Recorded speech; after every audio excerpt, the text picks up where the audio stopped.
watching Anthony Fauci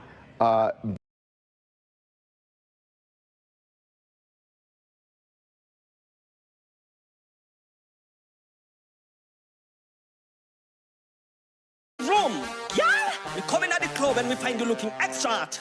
We try to escape, but we get caught. We just can't. Armageddon production.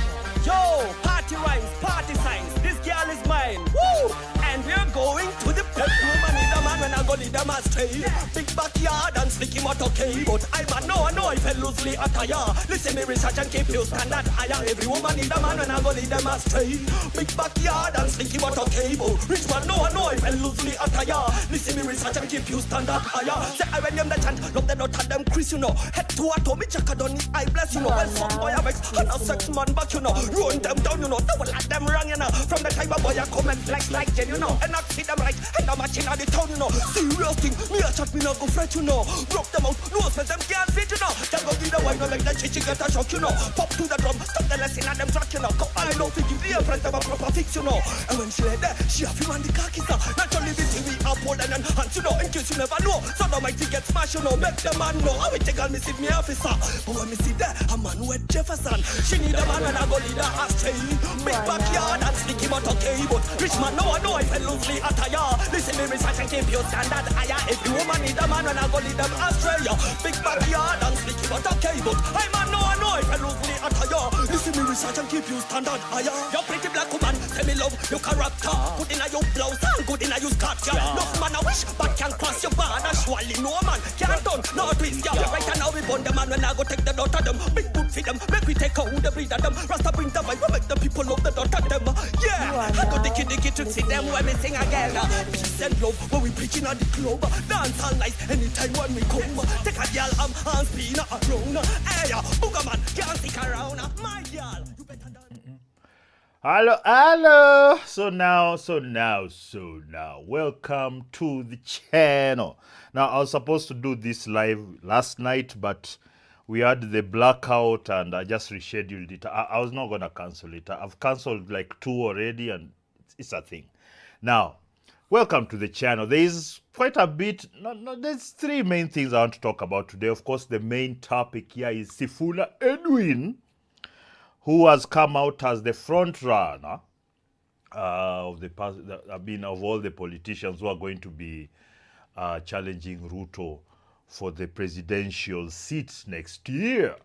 Now, I wanted to dig into what, basically, I want us to listen to the interview that he had with Yvonne Okwara, because Okwara, something. But it's because really, as with everything else with the politics, he says everybody's coming out with their own 2 narratives about how it exactly went, his competencies or lack thereof.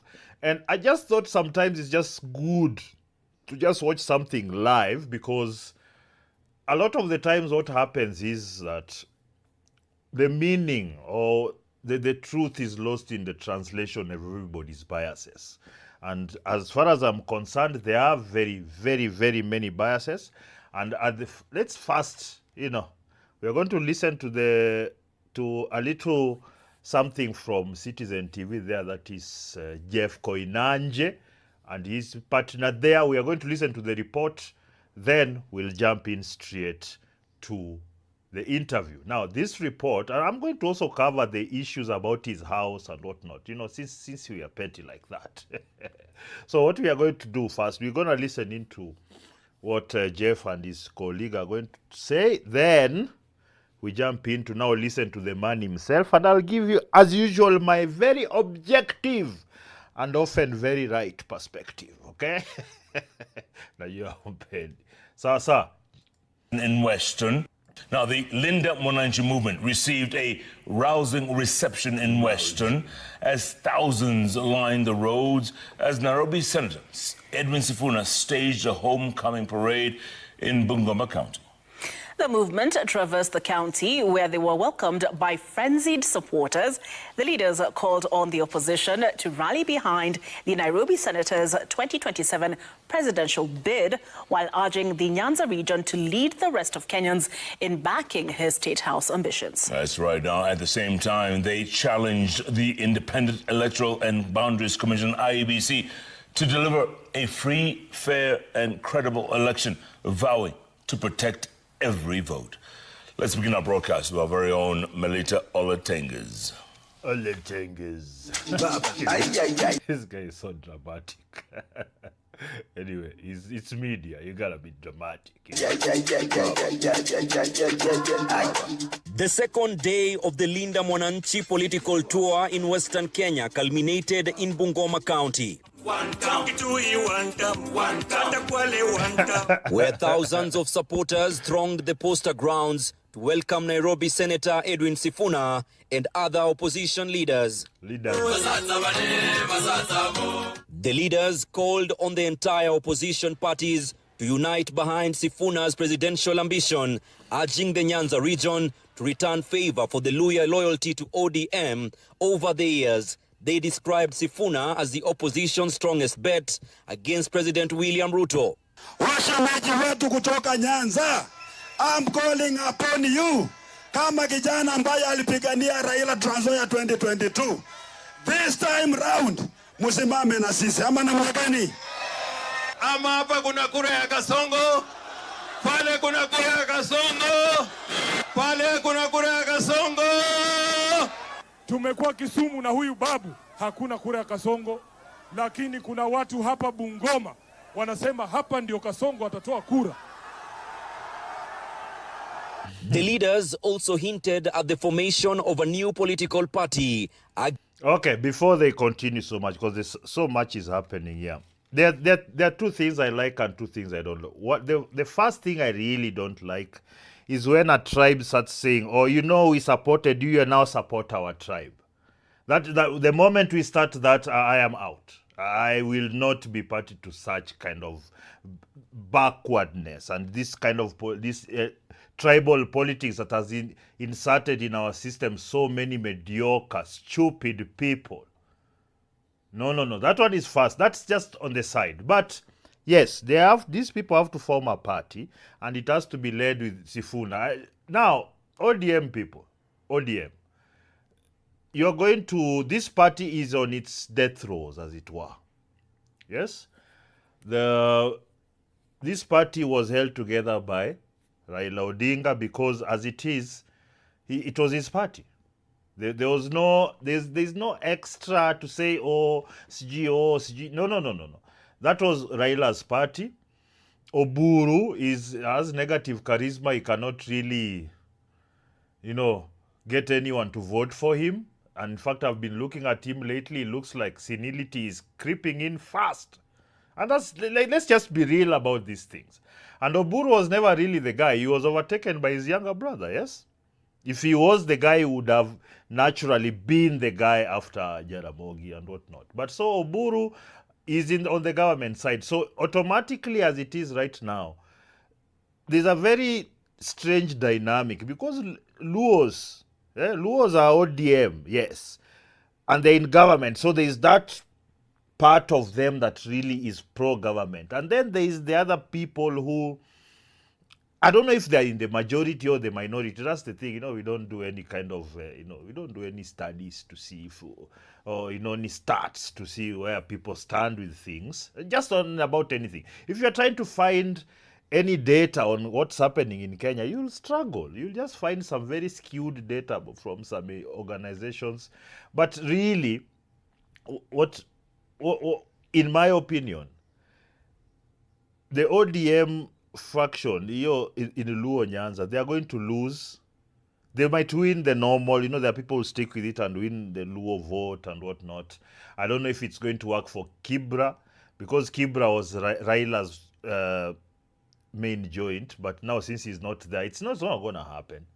Anyway, my two main points. Iyo mambo ya ukability, now we did something for Raila, now do something for us. Maybe that happens in some obscure, But that's how we've been doing politics, basically. But the fact of the matter is, if the Luyas are insisting that Sifuna is Luya now, let's do Luya, he is going to lose a lot of votes from that. He must attempt, like Raila, to have a mass appeal across the nation, which I think he has right now. And it feels a lot more organic the way Raila. That's why on this particular stream, I want to talk about the similarities between the two, because both of them have a lot of organic support. It's not forced. It's not umelipa watu, or whatnot, because that most politicians, they are liked because they pay people.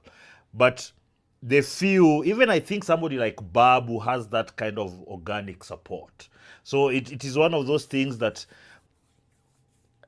I think he should just, because I don't think he should be playing nice with the ODM people and the other people in Linda Mwananchi that think that should be leading. I don't think he should be playing nice. I think that he should back himself, go form his own party and bring in people.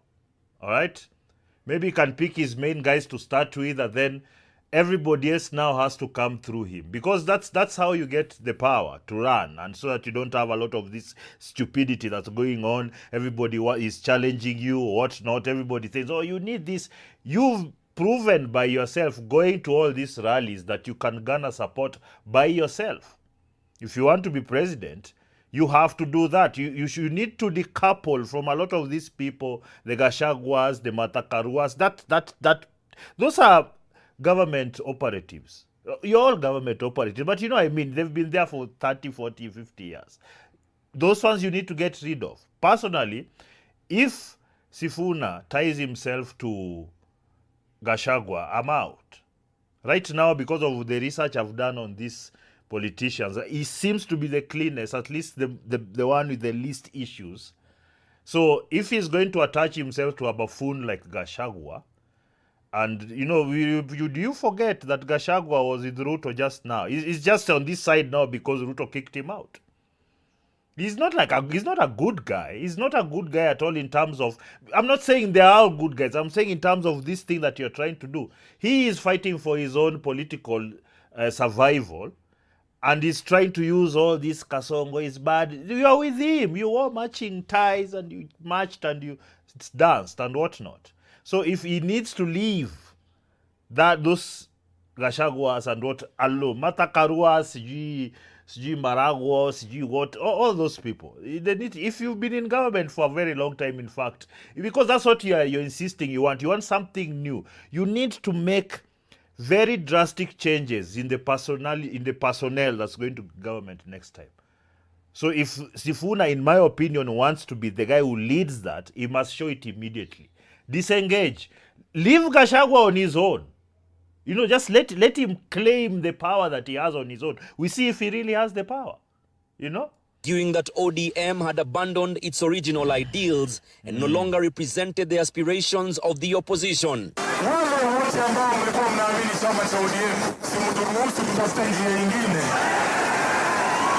ODM died after Raila, let's be honest. Lakini atatafuta marafiki kama yeye pia ni presidential candidate. Akae na wengine kama nika candidate. They also put the Electoral Commission on notice, demanding a transparent and credible 2027 election and warning that their supporters would remain vigilant to ensure every vote counts. Ukishapiga kura, raundi hii hatutakaa chini kuangalia runinga kungoja results. Raundi hii tunatangazwa tukiwa ndani ya State House. Now, the thing that happens in our elections almost in every instance, from MCA all the way to the presidency, you have to be on location. You have to have your agents, goons. Yes. The goons will be there till these elections is because that's how they've been doing this for a while. What you do is at the actual on the ground where people are counting the votes, what happens is that depending on how it's going, the agents and the whatnot and the returning officers, they'll be persuaded, if you like, for the person who has the power there and who has the agents to be the winner. It's happened so many times, even if you're looking at party nominations, all those things, it happens all the time. So the thing that is most crucial, the goons, the goons will be there. It's actually become, just by the nature of the way we do our politics, it's become one of those things that is going to be kind of like a must. There's going to be goons because there's going to be a lot of violence. Let's just be real. I can smell it. We can all smell it. There's going to be a lot of violence because Ruto is not going to agree to lose. We know incumbents. Come on. 207. You know incumbents. When they are losing, it doesn't. They will do all that is necessary. That's why he's making the changes in the police force, in the army, and whatnot. Because they are getting ready to make sure that in case this guy, for example, because I think he can beat, because Ruto has really bad PR. Everything else good we hear people talk about, and they talk about him and whatnot. It seems paid for. That's why I'm leaning more this side, because this guy seems to have an organic following. I don't know if he's paying at the back or whatnot, but it seems that way. That's why I'm not saying it as a fact. In a symbolic show of support, Sifuna received cash contributions from supporters to help finance his presidential bid, saying even small donations would power his journey to State House.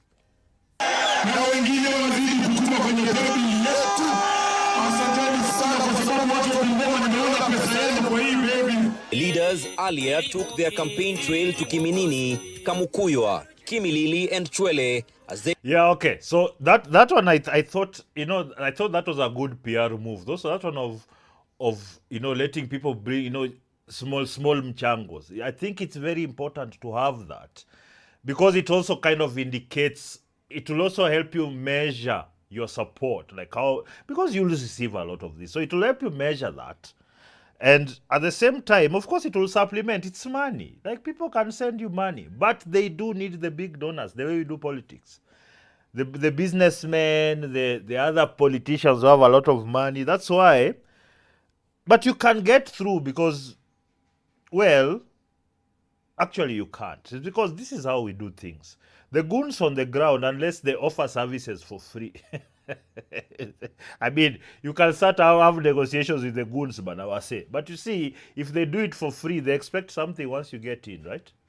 They expect that once they give you the vote as the goons, even if they do it for free now, they'll expect payment. They want to maybe they run NSIS or they get into the police force, whatever the case. But that's the political back and forth that is going to be happening. Anyway, this is the main show. Let's listen to the man himself. I will try not to start and stop too much. I will let him speak, and then I will give my opinions about what he's saying live. Because what I've read, what I've heard, there is a lot of bias, obviously. There are the people who are paid to come talk against him. There are people who like him, so they'll speak for him. So a lot of times you're getting a biased opinion. And me being the very unbiased, objective person, Twende Kazi. Is he the man of the moment, is the question we're asking tonight. That is Nairobi Senator Edwin Sifuna, who joins me now from the Linda Mwananchi movement. We'll talk about all of that and much more here on the program tonight. Thank you very much for making the time to be with us. Asante for having me. All right. It's appreciated. Good. I want us to start with what happened in Western Kenya. A tour of sorts, and we'll talk about that tour and its significance and what it meant. But I want us to listen to this that you said at the tour. Yvonne. SG tena siku hizi sio naibu wa kiranja, lakini vijana wameniambia leo ninatoka kwa SG ninaenda kwa HE. Unajua HE? Senator, this is the moment from SG to HE. Simnajua HE. Actually, that is not from the tour last. Yeah, it was from That's before. from Yeah. Mwatate in Taita Taveta. Yeah. And, you know, I was laughing when you started the show because of just how short my introduction has become. Because you know that last time we were here, I was holding other titles and you would have to go through all of them. But we have gotten to this place where the introduction has been significantly shortened. We're going to this meeting in Taita Taveta, and these young people, on the back of all this information about everything that has been taken away, they tell me you need not worry. I mean, all these positions, actually, some of them were given to you by Raila, but most of them are given by the public, and we are saying there is something better that we feel that would suit you. And even you, I'm sure it will roll off your tongue if you just say, H.E. Simba. So we are progressing well. And I want to thank everybody who has shown up, because everywhere that we've gone, Yvonne, the people have been amazing. I mean, when we spoke last in February, there was a lot of darkness in front. But I can tell you now that I can see the light at the end of the tunnel, because Raila always used to say that in times of difficulty for any political leader, just go back to the people. And if the people keep showing up for you, then you have nothing to worry about. And really, that's the rubber stamp, isn't it? Even if there's a lot of these other issues that come up, say the Gunisumu, hiyo kuiba kura and whatnot, even if all that is part of the process, really, but the strongest, your strongest card, if you like, is people, and you have umati. Raila in Nairobi, alikuwa na umati. Yes, most of it was coming from Kibra and what, but Kibra is the most populated area in the city, so it is what it is. So we had that, okay? He's a Nairobi senator, but he doesn't have like a clique in one area per se. I think there's a lot more spread out. And that's the first thing. Second thing is, this guy is in his 40s. I think he's mid-40s, right? This should actually be about the time most people enter leadership, in my opinion. It's because younger guys in their 30s, 20s, they don't know enough. I'm just being honest. And we've seen the types of young people we've put in government, how they've behaved. Like, it's not, they don't do any better than the people who are there corrupt. So the notion that just because somebody is young, that they're necessarily good for the role, it's preposterous. We know it is preposterous. In fact, I'm not going to so much stress the age as a factor as in terms of leadership. As far as he is concerned, I'm going to talk about that he's going to be around for a very long time. If he gets in now, he's going to be around for a very long time. So what that indicates to the other political people, because if he say that they quash him now or they support him, because he's going to be around for a while, and it looks that he's already gaining the support of the people and whatnot, at least most of the young people. It's just that when I was seeing the other, how do we say, the Olkalau, the by-elections. So what's that light at the end of the... Sorry, there was a lot of lies about it, or as in every of these, the political processes. But the result did indicate that. You could tell who's lying. And you could actually look at how they were communicating at that time and how they're communicating after and with him, and realize who's lying, because they're not really very creative about this. People are just coming out. Unajua, because I saw one thing, and that's why I actually wanted to watch this thing. I saw one person on my feed talking about how this guy needs to. It was something about like he would talk to experts. He was referring to something. I'm sure he'll come to it, that he'll talk to experts about it. And they seemed to have been a very irrational way of saying, no, it's not that you should know what to do and what not. I think they were conflating issues at the same time. They were trying to just distort what he was saying. I have not watched this, but I remember, just because I know how propagandists communicate, and how they behave, you'd tell. So that's why, let's hear what he... I can see that there is possibility of us achieving something great here, because there is a general yearning in the country for things to be done differently. They're telling us they want to see a different country, and they believe that the Linda Mwananchi team can actually deliver that change that they are hoping to see in the country. By the way, huyo Maxine Wahome, She's gotten off. Kia Mungu. And for as long as the people are there, I mean, that is all a political leader needs. Because you remember back then there was certain debates that were going on, including in ODM, on where the supporters of ODM were in terms of the support for either the Linda Ground team or the Linda Mwananchi team. I personally believe that by and large that controversy has been settled.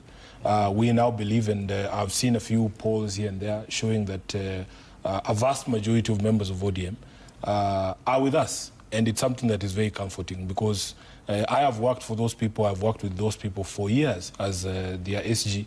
And just the fact that they can continue to support us, even in our new causes, is quite encouraging. So that controversy needed to be settled. We would not be here today because if you ask many people in Linda Mwananchi how we got ourselves into this conversation where we are now a consequential force in determining the direction the country takes in the next election. We didn't think that we would find ourselves here. And I remember even the last conversations that we had with you, we were not speaking in these terms. By the way, Yvonne, your show causes me a lot of problems. I blame you partly for some of the problems I have. I'm sure even after this, there will be some people who are feeling a certain way. But I will continue to be myself. I will continue to speak truth to power. I will continue to explain myself because I have a responsibility. Okay, Edwin, let's be a bit honest here. This member of speaking truth power, you are in power. You're a senator. The rhetoric, I know it works sometimes, but I want honesty, man. You don't need to say all this nonsense. You don't need to pander. You don't need to use this language, which I've found is coming from the activist class, which you are very closely associated with. We are going to talk about that. You don't need to speak truth to power. No. You are in power. You're a senator. It doesn't really get, you're in the big house. So we need to temper our need to try to pretend like you are downtrodden and you are small. That it's not necessary.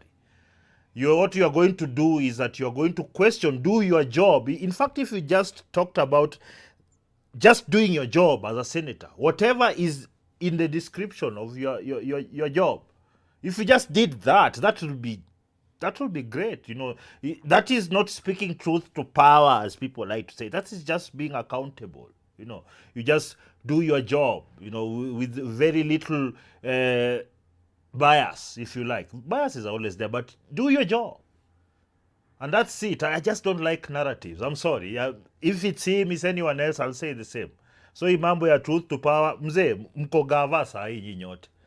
The reason you're walking around the country and you have a big crowd is because you have power. Okay? As an elected leader in this country and as a person who's paid by the taxpayer, to explain all our decisions, even to the members of ODM. Yeah. We have to explain to them every decision that we have taken, every effort that we have made to bring, sense to bear, our successes, our failures in trying to achieve those things, and then to explain to them our next steps, because we have that responsibility to explain to them our next steps. And we'll talk about the next steps. But first, the tour of Western Kenya. Some have termed it a homecoming of sorts. What would you call it? Why were you in Trans Nzoia and Bungoma counties? I don't know why people are calling it a homecoming, because what was it for you? We have given an undertaking that we have to consult the public widely. We have 47 counties, and we have given an undertaking to reach all these counties to speak to the people. Yeah, but it's because people want to attach the tribe thing onto it. People want to always have to attach the tribalism. So that's why they're saying that. Sifuna ni mtu wa Nairobi. Isn't he a Nairobian? Yeah, so I don't know. He's a Luya from Nairobi. So is his loyalty to the Luyas or to Nairobi? And you see, that's how they want to muddy the waters. Yes, so that's why when I started this off, he has to have... Yes, you are a Luya. Luyas will support you and probably expect you to treat them more favorably than the rest, like the other presidents have done. But I don't think going forth is going to sell very well. Although you need that tribe, the numbers, I don't think they're going to vote for anyone else really over. I don't think. But we don't. Is he from Nairobi or is a Luya? And when you're trying to attach the tribal connotation, you diminish his stance across the entire country. And I think he should fight against it as he's doing here. Very smart. Yes. That's why I think, because he seems to have a sober head on his shoulders. You can see it clearly. They're trying to attach Mimi Nimluya onto him so that it diminishes his country-wide appeal. And he's running away from it very well. Yes, I went to Luya. Luyas are many, one. Are they like the third tribe, the third most popular tribe? They're very many. So if you go there, you'll expect many people. Vile Raila alikuwa anaenda Kibra, ina Chrome. Yeah, that's... Find out where they stand on the issues and whether they're going to support some of the propositions we're going to put forward. You will remember that this entire tour began in Busia. When I went to Busia, I didn't hear any big deal, although I come from Western Kenya. We have done Kakamega County, we have done Vihiga County. So there were only 2 counties remaining in Western Kenya that we had not touched. Yes. And it just happens that I originally come from Bungoma County. So people were trying to give it all sorts of names. Okay, if you're from there, then it's fully understood. You're your people. They're your people. It's totally understood why you'd have that kind of response. I mean, come on now. See, you remember, if you guys, the older school people, if you remember, Nyachai came out to run as a Kisii. He got like all the Kisii votes. Majority. All the seats, everything. Except Onyonka's seat. Like, just... no? Yeah, everything. He took everything. So, the tribe thing is strong. It's still very strong. I don't think we are going to... Are we going to get out of that just this is my tribe thing into this is my ideology thing? I think we need to move more towards ideological thinking more than just this is my tribe. Because in one tribe you have all sorts of people. So I don't think it's a good gauge of really who should be leading what.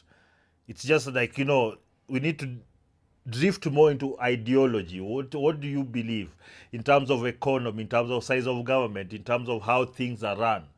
Are you communist? So that we can start immediately and put you in jail.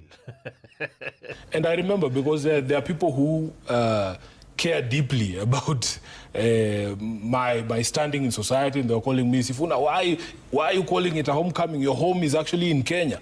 So everywhere I go is actually a homecoming. And we are still arguing with Babu Owino whether the crowds in Bungoma were bigger than Kisumu or whether they were bigger than Kitengela.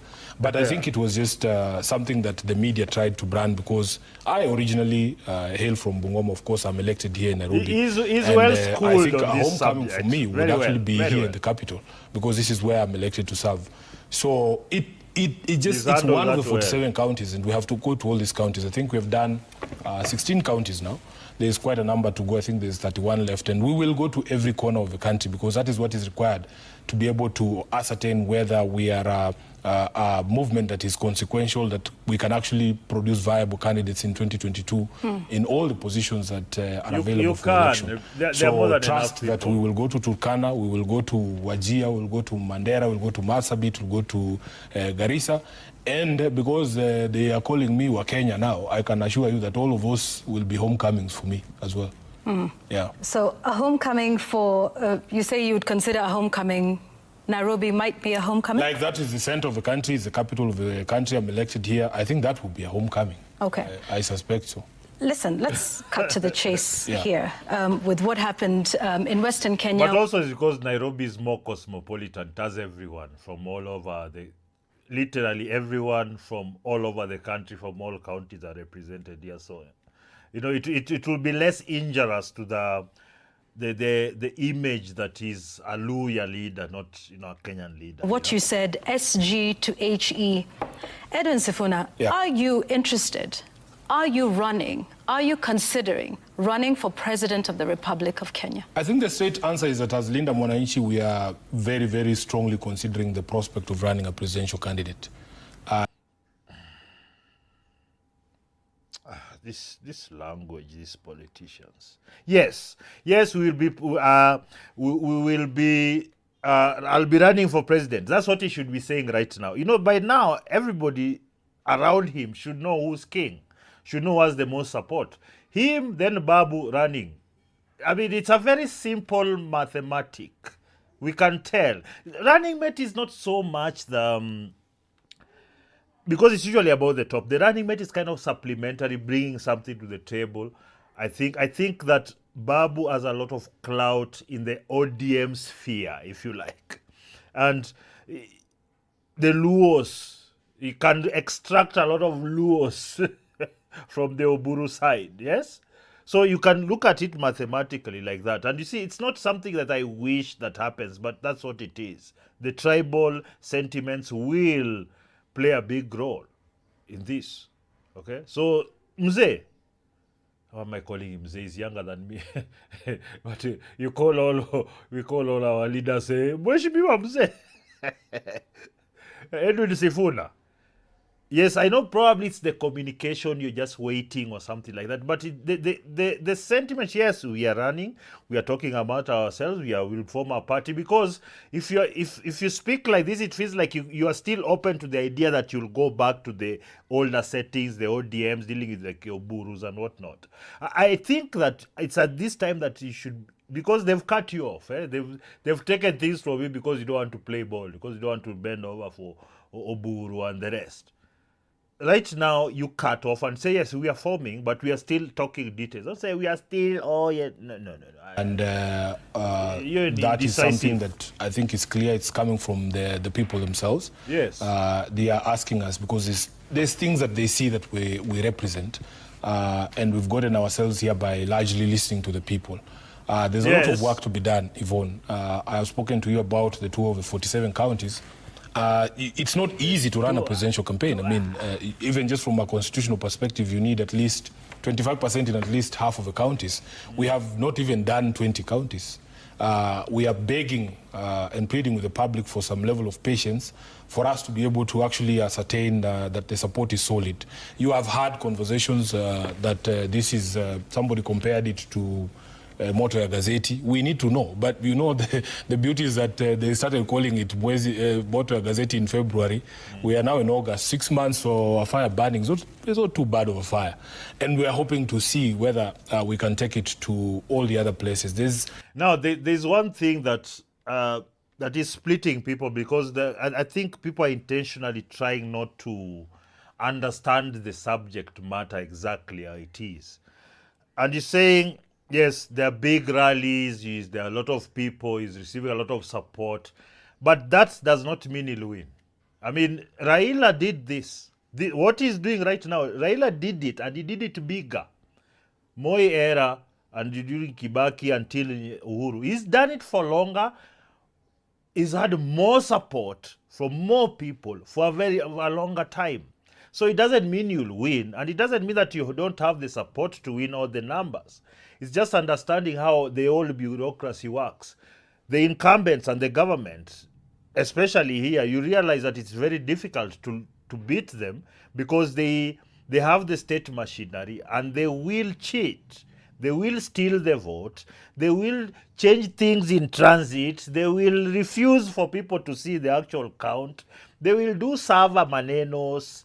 You know, they'll do all those things so that you don't win. But what usually, especially if you look at how people behaved when they were kicking out Moi, I think even Moi capitulated because there was just too much support for this other side. But I also want you guys to remember something. It took literally everyone, to include Saitoti, Kibaki, people with Moi, to leave him and usurp all that power for it to happen. So even if you don't, a lot of people like to shout and you get emotional over nonsense. Let us be real about something.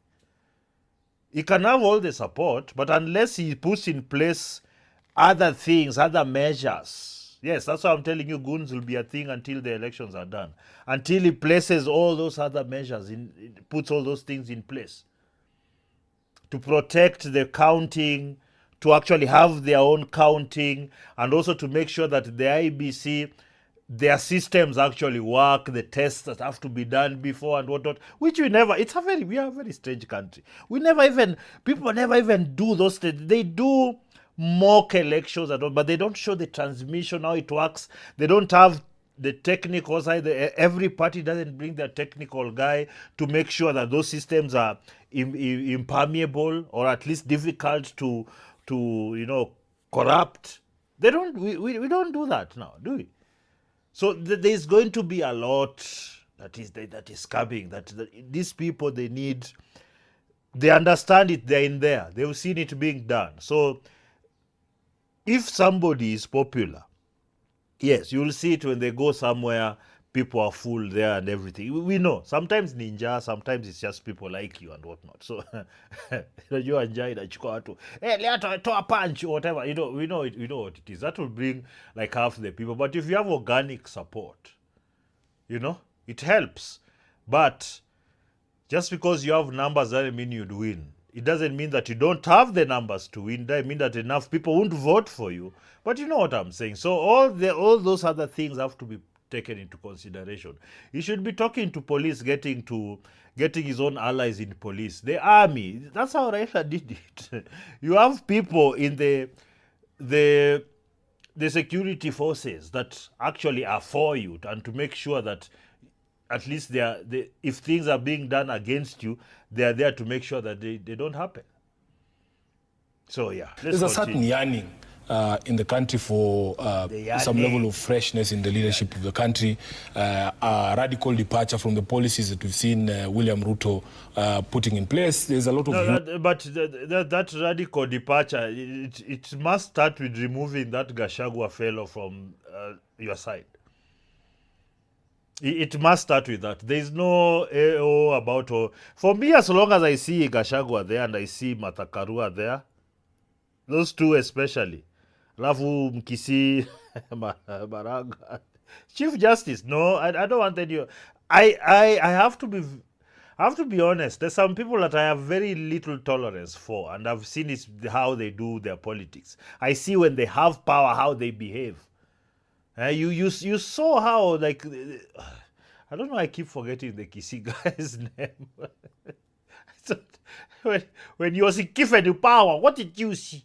And cry, people are overburdened with taxation, they have no money, there's high unemployment, and they're thinking that maybe we can get a team in place that will turn the course of the country. So all we are asking for is not that we don't hear what the country is saying. We can hear what the country is saying. And I have said in multiple forums that we are not going to ignore the call of the country or the call of a generation. Because at the end of the day, if you are the one who runs around saying Ruto must go, you must be available to go him. If they settle and say, okay, we want Yvonne to be the head of a spear, I mean, you cannot run away from the call of the people. And we're hoping that once we complete the tour of the country and get to as many constituencies as possible, we should be able to give you a straight answer. Okay. Yeah. You talked about Linda Mwananchi considering... Absolutely, because... Yes. My question was, Edwin Sifuna, are you interested in running for president of this country? I have said, because I'm part of the Linda Mwananchi team, the way that decisions are made in Linda Mwananchi... Just say it, yes. Work at the mark on the ground, yes, so that everybody has to deal with your ambition. Come on now.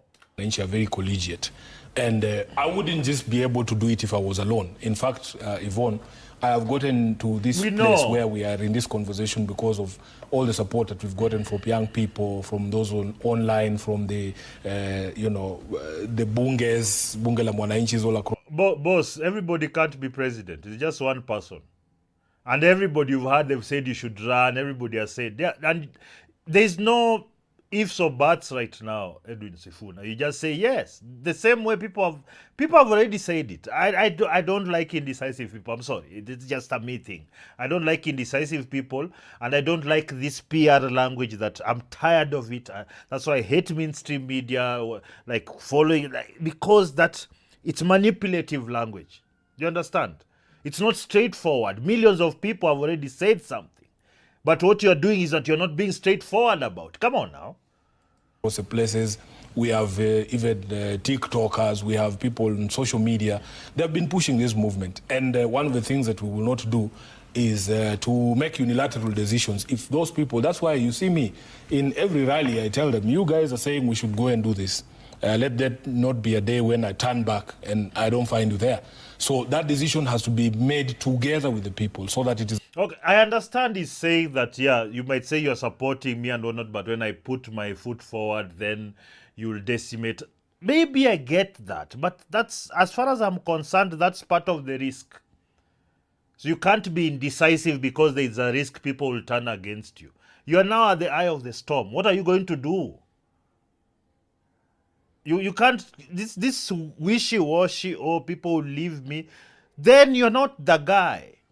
If you're not willing to take the risk. Because as far as I'm concerned, it would seem everywhere I look, the people on the Linda Mwananchi side, they seem to say it's you. And the people themselves on the ground, they seem to say it's you. And I've actually seen some rallies where some people are trying to question that you are not the guy and people really get mad at them. So it's there. So you should say, yes, if people have said, yes, I am interested. I am interested in being the president. That's what you should be saying now. But backed on what people have already said. You know, the people like Maraga, Nani, they just came and said, oh, I want to be president. They have no support. As far as I'm concerned, those are NGO goons. They're being funded from elsewhere to have their influence here. Whatever, I don't care about them. You're probably being funded from somewhere also. It doesn't, I don't know about that, so I'm not going to make a decision on that. What I'm saying is that what I know right now is that the decision should have already been made. This wishy-washy behavior, it's not going to wash well, especially when people want decisive action. Because that's what's required now. All this, unajua watu, TikTokers, they've already said you should run. Do it, say it. The decision that is owned by everyone, and not just Sifuna, you know. And I've tried to plead with people not to make this thing about Sifuna, because at the end... Oh, my God. Sifuna, TikTokers, they're not going to be the ones that are going to be president. All right? They're leaders. There's the word leadership. Leader. Do you know what that means, Sifuna? Leader. I know you want to, we really need to know. You're not going to get the advice of everyone in order to make your decision. It's not going to work. Are you going to talk to, 50 million people to get your decision right? Come on now. Can we stop being silly? I don't like this manipulative language because I know what it is. It's time to be decisive right now so that you can start to implement things right now, so that you can know who's your friend right now before you move forward. Make your intentions known. End of the day, we need to rescue this country. It could be any one of us. Okay. You know? However, at the rallies, yes, it is Mimi ndio Sifuna, Sisi ndio Sifuna. I mean, what am I saying? Yeah, like this is what I really, because I've listened to him a lot, and the problem is that he's NGO trained, in my opinion. That's why he speaks like this. He's not decisive. And this is the one thing I have, and I want to talk about. This is the one thing I have. I'm going to do some more research and find out what NGOs are behind him. Because if he has any NGOs behind him, I'm out immediately. I am not going to have any more sweet-talking activists running around trying to tell us how they'll solve problems, and they never do. Willy Mutunga never solved any problems in the judiciary, but he's here right now running everywhere, making money, and all those people. So just know I have a disdain for NGOs and activists. Disdain. Okay? And this is where I'll break rank with most people, because I'm very, very decisive about that. And if Edwin Sifuna is involved with any NGO business and whatnot, I am out, because that means we are not controlling him. There's other people that are funding him to do things on their behalf here. So he's foreign funded, foreign controlled. I am out immediately. And trust me, for me, I'm not a populist. I'm not here to do popular things. I'm here to do what I think is good.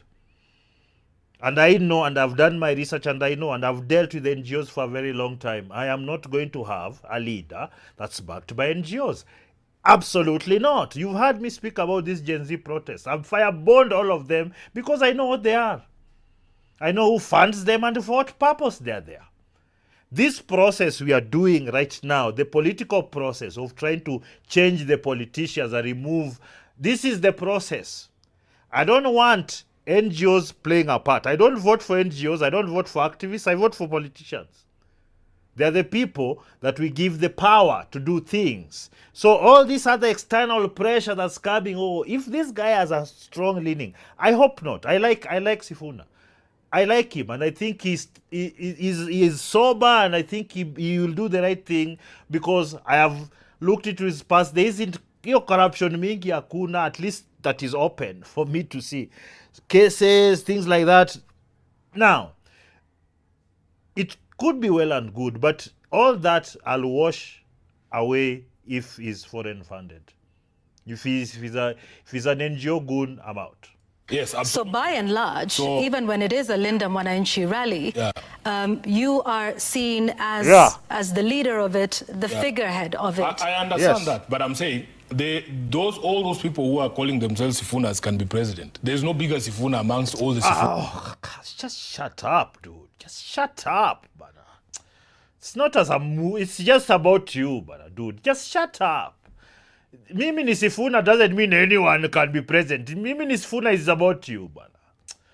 Man, I don't like this part. In the country. And if they asked you to run for president? That's why I'm saying we should make that decision together. Okay. And if that decision is made, what I know is, and they say run for president, is that something you would want? You would do? I've told them, for as long as I don't turn back and find you guys have disappeared. And I'm sorry, he's not handling this well. He's not this part where he's being asked whether he's going to. He's handled it horribly. Yeah, he's trying to act smart with the wording, but it's just he looks indecisive. He looks afraid, or maybe he's afraid of the people in his own side that also want the position. That's why I'm saying that if you want to be president, you gotta take the decision now. You must force their hand. You say, I want to be president. Let Babu come out and say, no. Then we know. Then you would know who's on your side. But this, this all people saying, Mimi ni Sifuna, they can all be president. Like, what are you talking about, dude? Hizi ni mapisiasa za peni mbili bwana. Kwenda huko bwana. You miss. That's why you see me asking them, Mona ni chocha? Diboto ya gazeti. And then they say no. So let's see. Oh, okay. If you don't want, just step away. Just let somebody else do it. Just if you're afraid that people might torture you and then you go and they don't follow you, then don't do it. Just stop. Just go back to, maybe you can try governor for Nairobi. I mean, what are we wasting time here? If you don't want to be decisive about it, just go away. Go be, maybe hata unaweza drop, if you even want less responsibility, unaweza kuwa MCA pia. Unajua, there are many positions. Because we have a lot of work to do in order to have a viable candidature, in order to have a viable campaign. But I am not one to run away. You know that. You've known me all these years. There's no day a responsibility will be placed to me or a call will be made to me and then I run away. We have to. The call has already been made to you. The catchphrases are there. Mimi ni Sifuna, blah blah blah, all that. Nobody say Mimi ni Babu. Okay, the other says sijui na Babu, sijui na nani. I've heard something, but it doesn't. It's not even catchy. But the people have already said. In this politics, it's so obvious, but now he's trying to act like, I don't know, Omera bwana. Hii kitu bwana, before you realize the election will be here bwana. It's a year, even less, yeah? It's a year too bwana. And this it's a short time to try and now make sure that you have all the safeguards in the process. Forget the campaigns. I think the campaigns will be fine. You'll be able to draw crowds. But in the actual process, do you have your minted goons in every location? Sifuna, have you checked whether the communication, how the biometric, all those things? Have you checked the system? Have you forced people in parliament to make sure that they can do a proper assessment of everything. Are you doing that? Because that's what you need to do. Because that's where it will be won or lost. Yes? Answer the call of the country, we have to answer the call of our generation. And I believe that if the people feel that this is the best way for us to proceed, we will not say no. We will proceed with the people. So you say Linda Mwananchi is looking at the possibility of putting up candidates? Absolutely. Absolutely. Is that just presidential? No, is no. Candidates across the You have to do is presidential one of them? All the positions seats that are available for election in 2027, you can see us running around. We have a host of candidates, from MCA candidates all the way to governor. Yeah, so what's all the pretense, man? You've already formed the party. I don't know whether they need to wait. Is there an advantage to waiting? Is there anything? I'm trying to find out what's the logic, because I'm trying to get out of myself and think, okay, why is he waiting? Is he afraid? There are no agreements within the Linda Mwananchi? Is there something ODM attached? There's something. I'm sure there's something from all these places, but that's why you can't be indecisive. Because you say, okay, you want to be president, yes. The people seem to have said, ukiona kila pahali wanasema mimi ni Sifuna, and they've said that, I should run, and you start it. Because you've gotten the positive feedback from people that they run. Members of parliament, members of the Senate, and so on and so forth.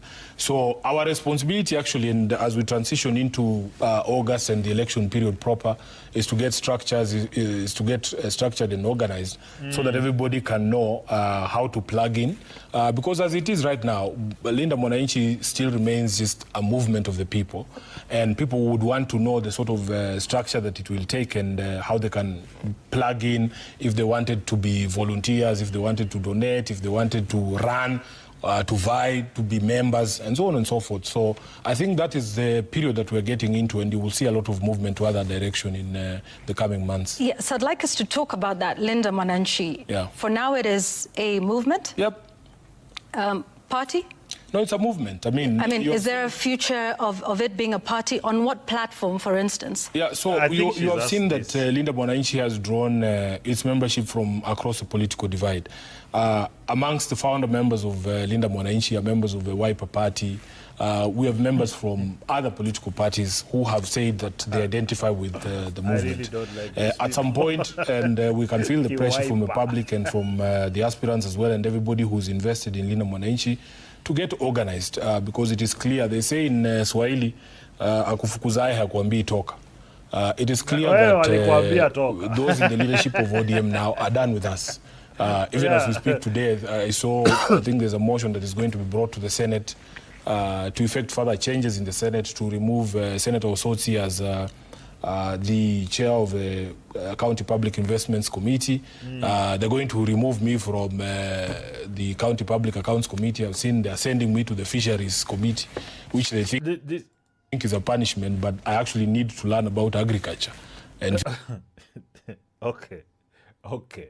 This shouldn't be a shock to you. The president sees you as a threat, so he's going to act accordingly. He's not going to put you in positions where you can influence what he wants to do so much, like just being around the powerful committees, so to speak, in the economy. So fisheries is powerful. It's just that we don't do it well as usual. So it's the ability to make even more money, grow the industry is curtailed because people have been doing things the same way for 30, 40 years. The politicians and their brokers and the whatnot. So that's something that you can go and basically clean house with that industry. Fisheries, you can clean house. It can actually make 2-3 regions across the country. It can create a lot of jobs in the manufacturing, processing, fishing, from the fishing gear all the way to processing. There's some level, but it's so contained that we have the whole lake there. Just having arguments with silly people like Museveni. Museveni wants bullshit, you slap him and he goes away. But because the people don't really want to do the business, just say, Migingo, fisheries and the blue economy because of the coming assignments. So you can tell that they are basically done with us. I remember. Are you done with ODM? No, it's about them. It's them who are kicking us out. I remember on Saturday, when we finished our rally in Kitale, I just saw all of us being removed from the ODM WhatsApp group. It's not me who's leaving. They kicked us out, all of us. Are you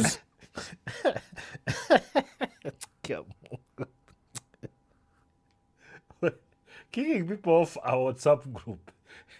That's so petty, man. Like, guys, you guys voted for some really childish, stupid people, is it? Eti mtu amekujamisha eti hata kutoka WhatsApp group. I know there are people who have power trips over kicking people off WhatsApp groups. But that's so petty. Are you resigned to your fate now? Us. Because previously, here and in various press statements, you have been adamant that you are the Secretary General of the party. We know the decision the party has made. The last time you were here, you were Secretary General of the party and Minority Whip in the Senate. Now you don't speak so much about, still being an ardent member of the party and an official. It is obvious, and the public will be left to judge that we have tried, those of us who are in ODM who believe that the party should take a different direction. We have tried to fight for the soul of a party. But we're getting dangerously close to the election, and it is clear that our colleagues in the party have no time for us. And therefore, I mean, we have put up a good fight. I personally feel that I have kept my promise to my boss, that I would not be the one to wreck the party, that he has seen that it is them who have come after us. They have stripped us of all the things that he gave us.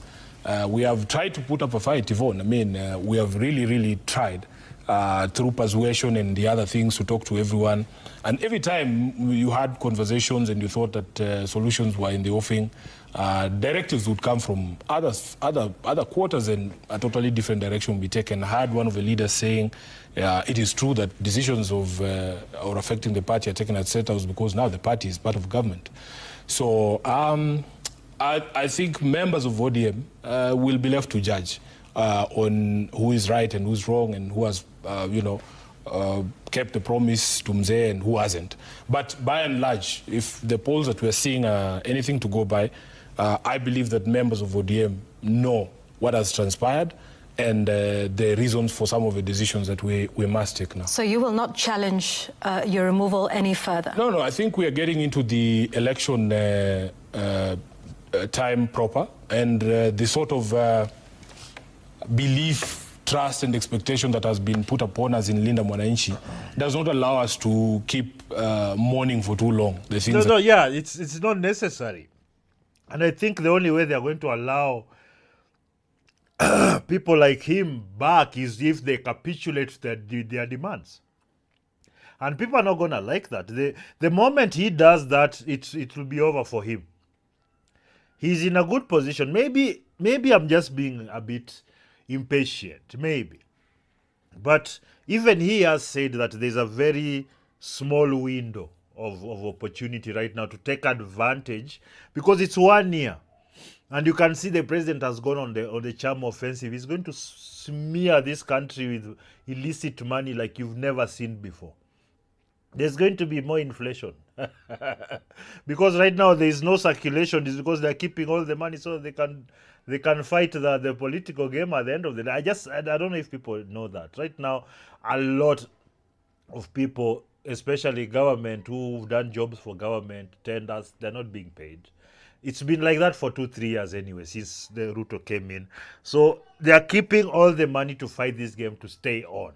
So don't even the next round they'll enter and they'll just start keeping the money to fight the next political battle.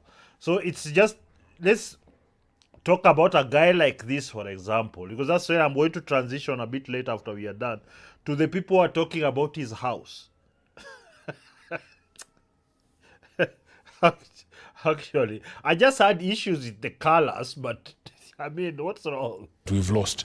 They are saying they will give us these things back. That is where the story of SG to HE came out of.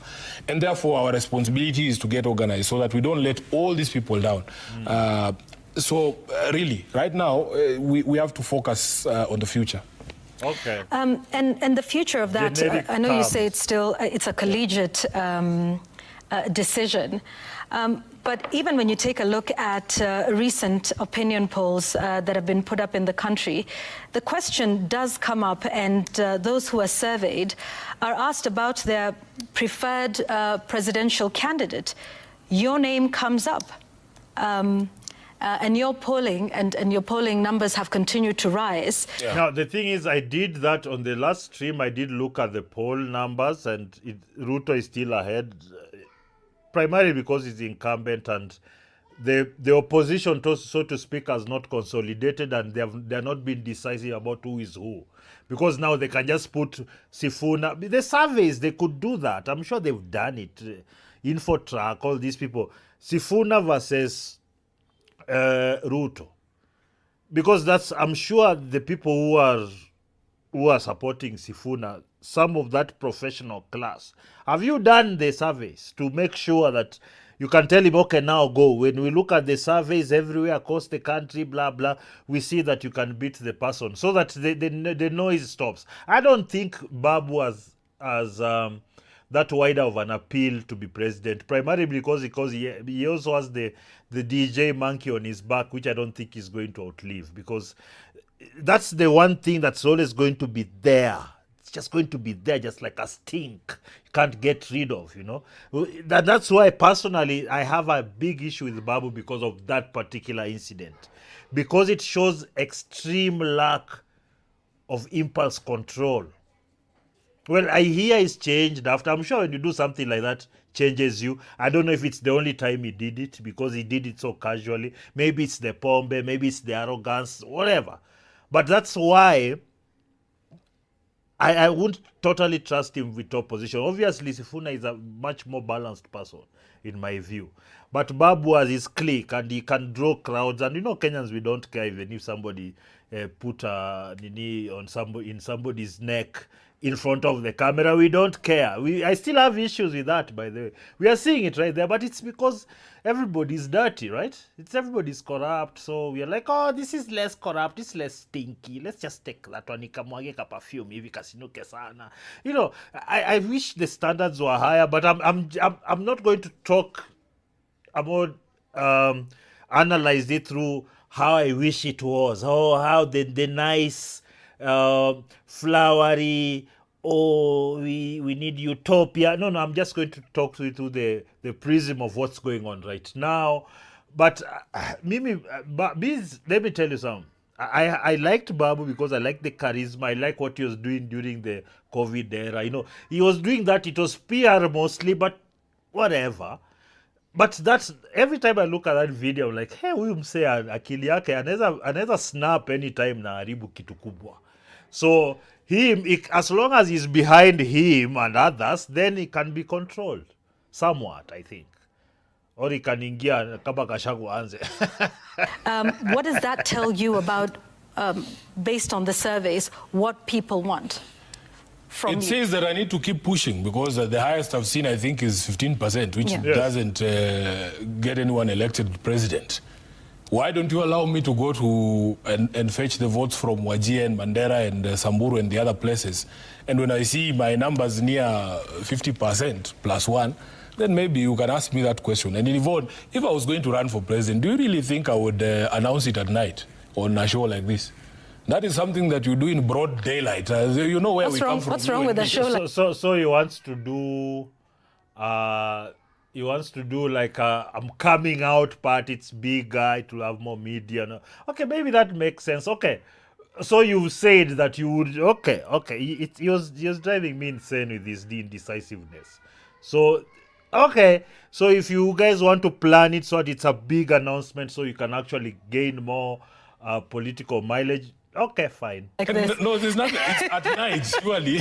You call people Huku in... nilipa nikuja hapa nikuambie na going for president. broad daylight and you say, now I'm ready. You know, there's something going on in Bungoma right now. Is that circumcision season? You'll never do those things in the dark. You call everyone there and you stand there and the deed is done, you know? Yeah. So just be patient. I think you understand that we have to gauge the public sentiment even further.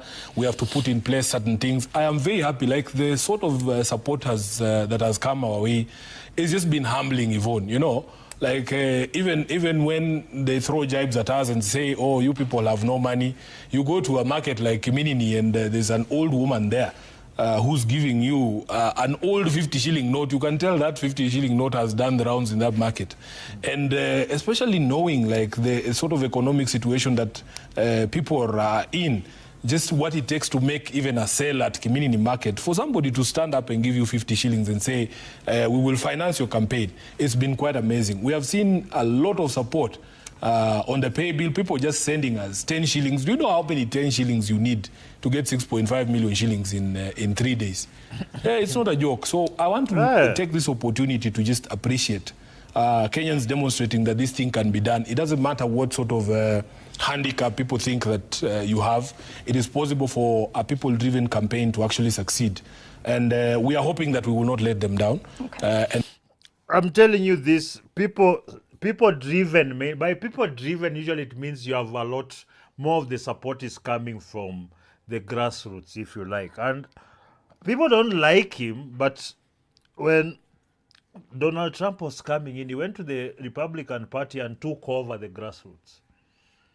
He knew their problems and then he's going to address those problems. Whether he did or not is neither here or there. But I'm saying that connection with the grassroots. Then now you pile on now the money and the media and the whatnot. Then you can go. Because power is very difficult to take. Yeah, and I think most people need to realize that. And it's unfortunate because I know a lot of people are going to lose their lives also. Mostly because there's going to be the incumbent is not going to be nice about losing. I don't think he has the support to win right now. I think there are too many people that have been burned in his administration and outside the administration. The allies, they've shrunk down, so that's just those tribesmen who are close to him, like this, and then a few of other people. So it's become the fact that they said we'll just close this down and we'll keep this money and we do what we want and then we'll deploy the army.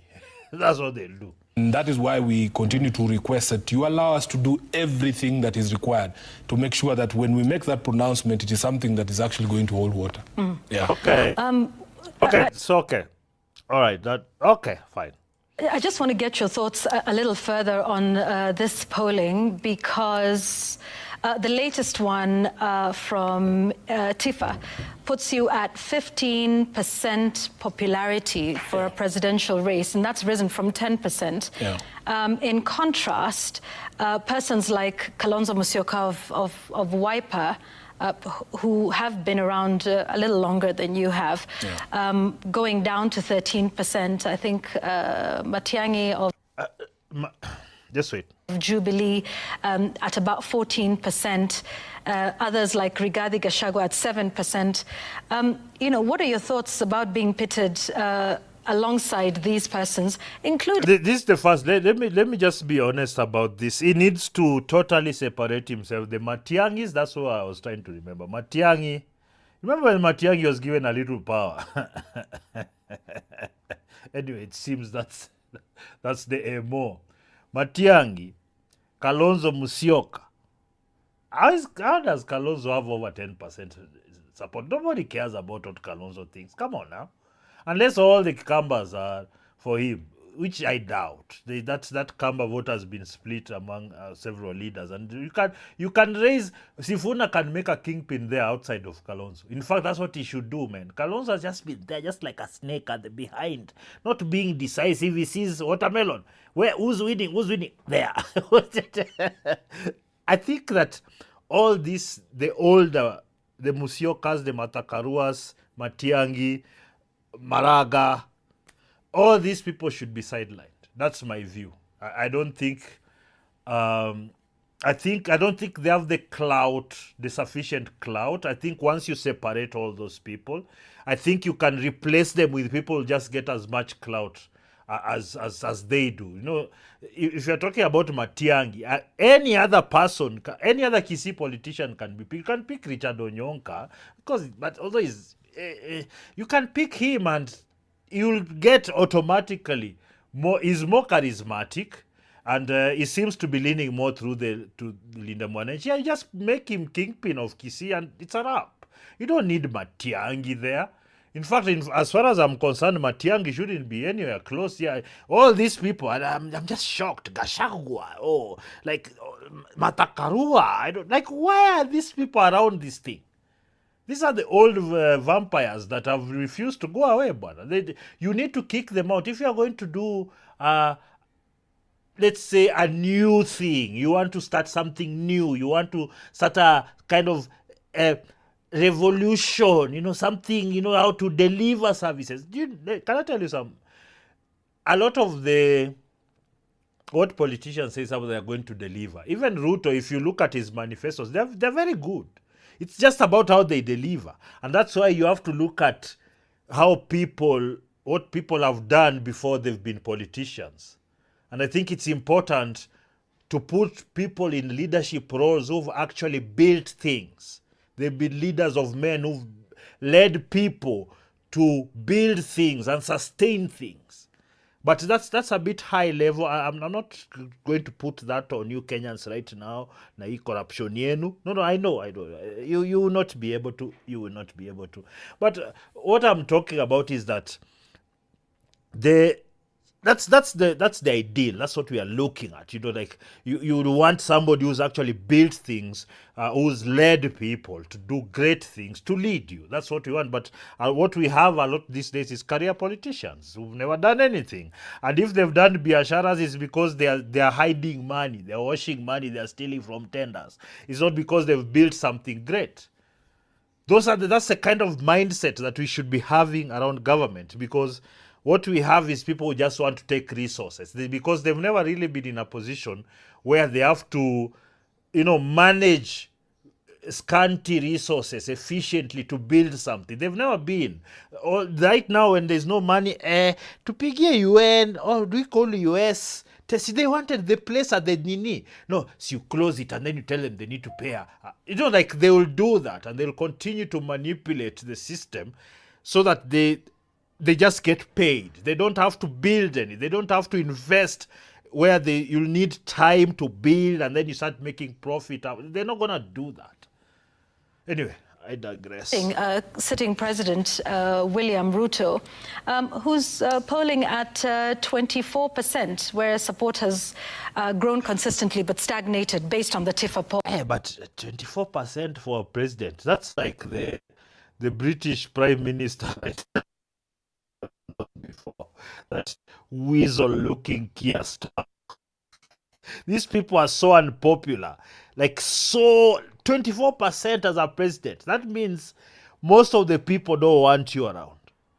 Most of the people think you're full of it, that you can't really do anything for them. That's what it means. 24% and there should be a law somewhere where, if your favorability falls below 50 or 40% or something, you're kicked out. There should be something like that, yeah? My goodness. So you're polling with all of these people, some of whom have expressed interest in the presidency, some of those who are sitting on the seat. Your thoughts around what those numbers tell you? So maybe three things, and this is why I'm telling you that what people are looking for is not a declaration.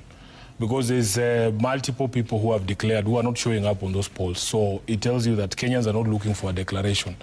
I have tried to explain that the mind is a very powerful, thing, that if people don't see you in an office, it doesn't matter how many times you say you want to be in that office. The mind will just reject the entire notion. So it is not the pronouncement.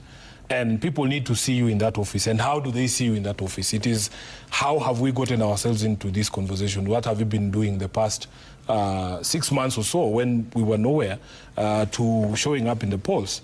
Secondly, and most importantly, when you have an incumbent who's running below 30% in terms of his approval and the support that he has, it tells you that he's in trouble. He's in a lot of trouble. And if you put together all the support of the opposition, you see that it is possible, if the opposition were to present a united front, to actually have a new government in place in 12 months. So that's the biggest problem that we have right now, because a lot of the so-called opposition right now is actually people in government, but they're on the opposite. They're not favorably looked upon by the presidency. That's what we have. So it's not really new people. It's not really people to give you something different, but it seems to be like, since it's the only one here kind of argument, which I really don't like. I don't like that argument at all. It's like now, it's the lesser of two evils argument. It's a stupid argument, because often it's not. No one is a lesser evil, is worse of an evil person. They just don't have the opportunity to show you exactly how bad they are. That's why it's always important to. That's what my ideal would be. What have these people done before they become politicians? The problem we have is that most of them, they've really just been politicians. And I think that has to fundamentally change. And not just in this country. Like everywhere, we have these career politicians who, for all intent and purposes, they should have all the best knowledge and practice on how to invest, on how to spend taxes, on how to deliver on services, sewage, what. But they have never done that work. Nor have they actually learned over time how to delegate to competent people to do the job, because they don't know what competency looks like, because they've not been in practice. They don't know what's the best way to manage this sewage? What's the best way to manage water? What's the best way to manage parking? Or whatever. They have never done it. So for all intent and purposes, they are totally ignorant of this. But you give them the biggest budgets and the biggest responsibility to people who've never done even it on a smaller scale. That's very dangerous, in my opinion. And there has to be an incentive for people who've actually built things to take up these roles. Because if we are just going to be recycling career politicians, we're just recycling the same incompetencies all the time. We are not going to get to whatever Eden you want, when the people who you've put in place basically have never done it before and don't know how, or have the motivation to do it. That's why it's important. Like career politicians, career politicians, that's the same notion I have with activists, because most activists have never actually done anything. They're just waiting for funding to do some PR about this problem. But they never actually solved the problem, because that will put them out of a job. But if they are really about that business, they should be able to just take it. If I'll just do this leadership thing for 10 years, then I'll go back to my business because I know how to build ABCD, because I know to deliver this service and what, But they won't, because they're career politicians and actors. That's why I'm saying both of them should not be trusted. All right? That's why I'm saying if my guy over here is in the pocket of NGOs, he automatically, for me, that's my gauge. I've listened. I know there's nothing worse than somebody who talks nicely, but they're destroying everything behind your back. There's no one worse. Look carefully. Do more research on what NGOs actually do in every country that they are. Forget what they write on their website. Just now look who's funding them, what they are doing with that funding, what kind of influence are they buying in said country, politicians, whatnot, and, laws. What influence do they have on your laws? Yes, if in case you didn't know all this, they have an influence on their laws. And most of the time, those laws they've been funded from the foreign land so that they can institute a law that allows something to come in from there. That they know that it's not a good thing, so they have to play games, and propaganda is the population before they do it. Which is why we in Linda Mwananchi are more focused about those conversations of unity, making sure that we present a formidable candidate against President William Ruto. Those permutations will change from time to time, because they say that an opinion poll is just a barometer of a moment in time. It changes every time. And this is just one pollster. I'm sure that if there was another pollster, the numbers would be different. You'll find different numbers from InfoTrack and the other. That's why you need to pay for your own objective surveys to be done. You need to know the actual numbers. You don't depend on the propaganda we are fed through these companies like InfoTrack, because they're also paid to do surveys. Sometimes they are paid to do surveys for public relation exercise to get a certain result. Like you already know the message you want to push. So what you're going to do is fabricate a survey to back what you're doing. It happens all the time in the NGO world. Others, and from TIFA and the others. So it is not something to dwell on. What we want is to put in the hard work. Just put in the hard work, reach as many people as possible. Try and explain to them this new offering, that things can actually be done differently in our country, and that there are higher aspirations than just some of these things that we hear people talking about, roads and stadiums and so on and so forth. Because when we talk to the people, Hey! Omera. Roads are important, man. What are you talking about? The stadium thing you can talk about is like white elephant territory. But roads, Nyamaza, please. Roads are very important. The biggest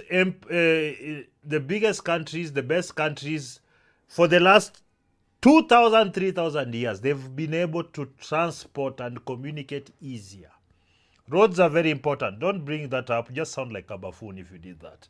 Explaining to us that, Sifuna, we want a country that actually lives to the ideals and the values in our constitution. They want a government that is run on values. Any of these governments can do these things that we speak. But the values come from society. We don't have those values, okay? People just talk. What are our values as Kenyans? We're not honest people. Are we? No, we are not. And these politicians come from us. So we cannot make demands about things that we don't do. We can't make demands about being honest, law-abiding.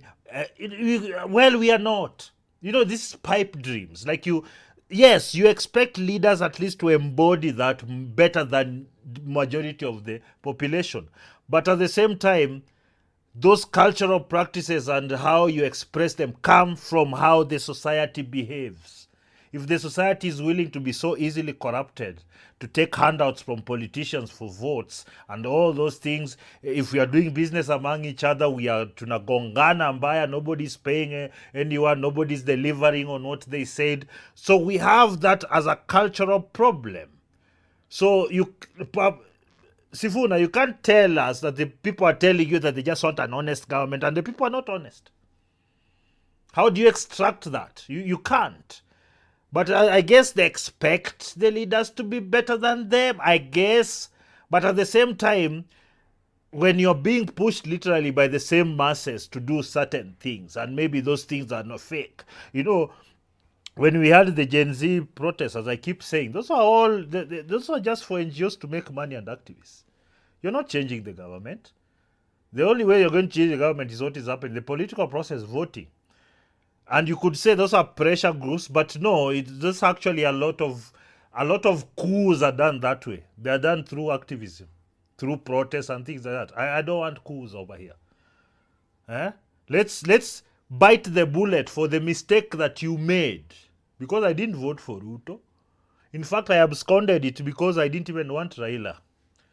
Yeah, Raila had lost me. So I said, well, why am I voting? Why am I rubber stamping things that I don't like? So all that's going on right now is you people that did. You Hustler Nation, Nini sijui Ruto, sijui you are the people that did it. Because somebody told me that if you don't vote, no. What if there is no good candidate to vote for? Why are you voting for a murderer? Just because you want to fit in, like because you did. No, you're rubber stamping a horrible person to lead you. I'm not going to do that. And that's why, I have hopes for this guy, but he has to be also come correct. For me, there's no politician who has... You never see me wearing a Mimi ni Sifuna. You never see it. Because I don't have any allegiances to any politician at all. I have allegiances to this nation to do better. And as long as I don't know what this politician has done, because he's the senator of Nairobi, I also like to see his record. All these things might be put out there for us to actually make a good decision. I'm not, at my age, getting emotionally carried away by these things. It just shows that I've never learned anything. And unfortunately, many people my age have never learned anything. You just want to emote. Anyway, let's about. But when you increasingly hear and listen to the people in government, their proposition seems to be that for as long as I've built you roads, it doesn't matter how I've treated you. And the people are saying no. The people are saying no, that human rights, democracy, these things are important to them. In fact, they are higher in their pecking order to some of these things that William Ruto likes to front load, like mark. Human rights and all those things, those are peripheral to actual economic growth. They are not more important. If people had money, they won't care about your silly claims about human rights. And this is the problem I was telling you of with this guy. He has an activist streak. And I don't like, and that means that he's probably being funded by NGOs. I'm just going to leave that there. All right? Most people don't like, because I don't have any allegiances to a politician. You shouldn't either. These people must do things for you first, before any allegiances. And how do you get them here? Look at their track record. Look at what they've done to actually improve situations where they have been. All right, this favoritism we have because we just want everybody to emotionally pour and not support one guy. Then when that guy disappoints you, then you all turn around and you say, "Oh, like you." How many times are you going to do that? How many times are we going to make horrendous political decisions based on popularity? Just because you felt something about someone. I'm not saying he's a bad person, but if he has that activist trick, I will not vote for him. In fact, I will. I know that a lot of people will talk, what, but I will not. I will not vote for an activist. That's one of the things I have put. I'd rather have the career politician do his thing because he's been in the politics and he gets it.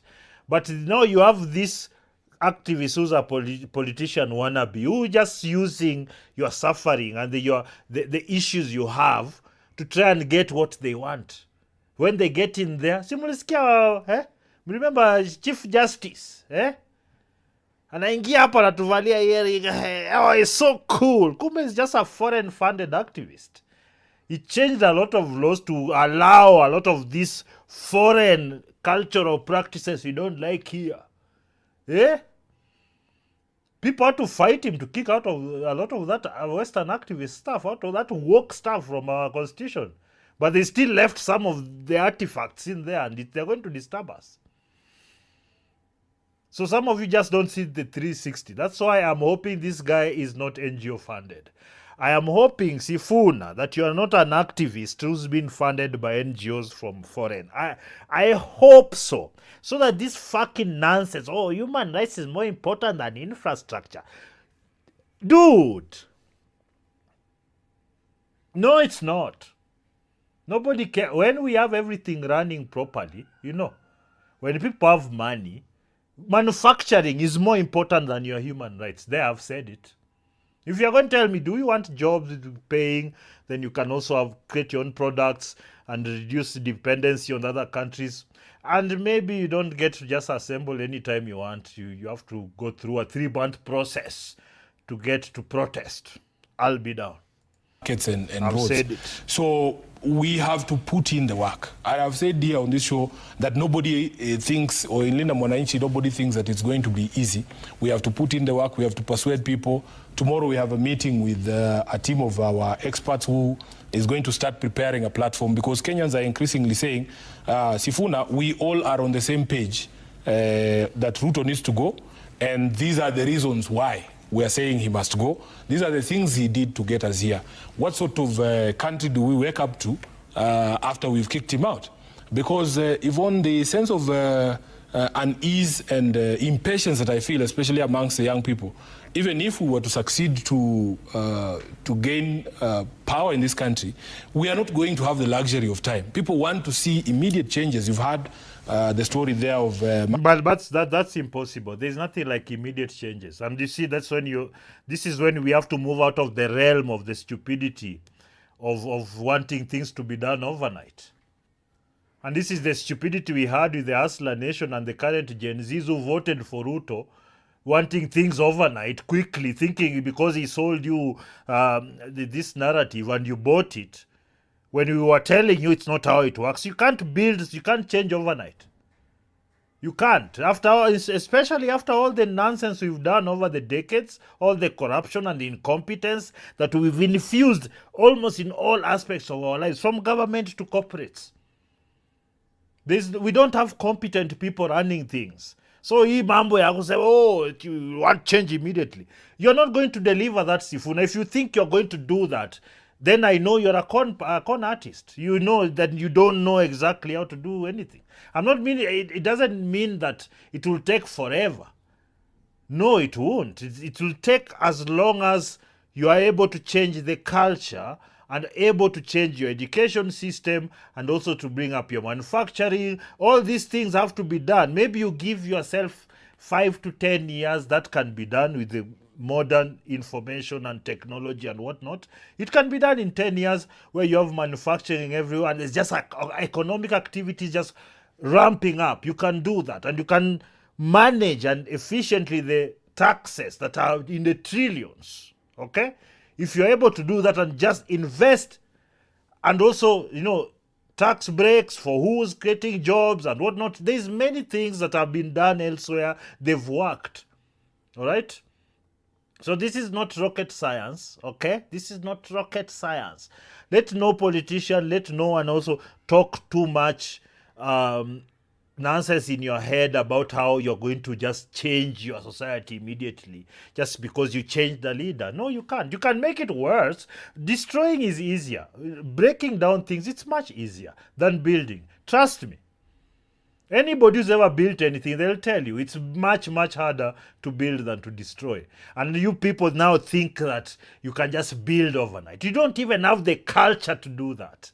You don't have the skills. You don't have the personalities. You don't have all these things, the technology, the resources, money, minerals. You don't have. If you have, you don't know how to use them. There is a lot of things that you need to put in place for what these politicians will claim they're able to do. But don't be the fool who thinks that you're just going to change things overnight because you change the leader. Maybe they can come in and give you momentary relief with the taxes here and there and probably make things easier to import or cheaper or this and that. They can do that momentary thing, but also realize it's a give and take. Every decision you make, remember there is some vacuum you're leaving somewhere that has to be filled. So what are we going to leave out or what's going to happen before? Because a lot of people just want everything. No, I want everything now. And then you start with your human rights. Human rights don't mean anything if you can't build an economy. Every country that's screaming about human rights everywhere, it's an economy. That human rights business is an economy for NGOs. That's why I'm against it. It's not about actually human rights now, is it? No, it's just it's a PR move. Me, that activist talk, the moment I sat here, I just know I'm staring at a dead end because they never build anything. Show me activists that have changed anything, that have built and have made anything better anywhere. The billions they make from being funded from abroad, what have they built? How many people do they have working? What manufacturing? What jobs have they created?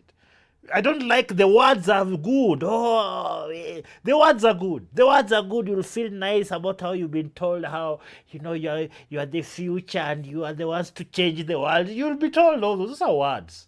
But how? You don't know. You don't even want to do it yourself. You just want to pretend because it's popular. You don't even know where to start. Margaret Nyakango, the control of budget, saying our borrowing is getting out of hand. We're dealing with 13 trillion shillings in debt. And there is no other way. We need to have a team in power that will immediately cut government spending so that we are able to deal with the question of taxation in the next financial year. Yeah, that one is a good way to go about it. Yes, that's the way. The immediate things you can do, because let me tell you something. It's not the government that's going to build the economy and create jobs. The government is a facilitator. Just make sure everything is high. Security is fine, amenities, all the things are working. Then investment is poured into the private sector. That's why every single most prosperous country in this world that's what they've done, and that's what works. When a government is imposing himself upon all our lives more and more, the worse things get, because governments are not good at doing things. Like nowhere. That's why communism never works. That's why this socialism never works, because they are government heavy. Oh, the government must equalize everything. They can't equalize. You can't equalize everything. All right? So let's just think deeper about this process, in that the job of the government is just to create the environment for you as guys to build things. The planning, city planning and whatnot, that's their thing. So that you don't place your skyscraper on top of a sewage or a flood runway or whatever it is, or a riparian land, whatever you want to, whatever standards you've set. That's what the government is supposed to do. But the rest of the people now is to get the capital. Who do we employ? What do we need? The skills and whatnot. And then it translates. But if you're going to leave government, you expect government to do things for you and to build things for you. And when you see a government that is insisting that they're the ones who are going to do that, build for you houses. Build for you. Houses are meant to be as a byproduct of vibrant economies where people are able to build their own houses, or companies come up that are able to build houses and people are able to afford them. And financial services are availed that process. Now you create that economy. But if you're seeing a government every day, I want to do this for you, I want to build the car for you, that's communist nonsense. And it's for the most corrupt. Governments do nothing right, man. They will never do it better than the private sector. Never. Because the private sector is incentivized to do that because they make profit. There's nowhere I know where people don't make profit that things are done well. Not one place where there's no return, where things are done well. Name me one. So there are serious conversations to be had. I want you people to move away from this fascination of who's going to be number one and who's going to be number two. No. That's not it.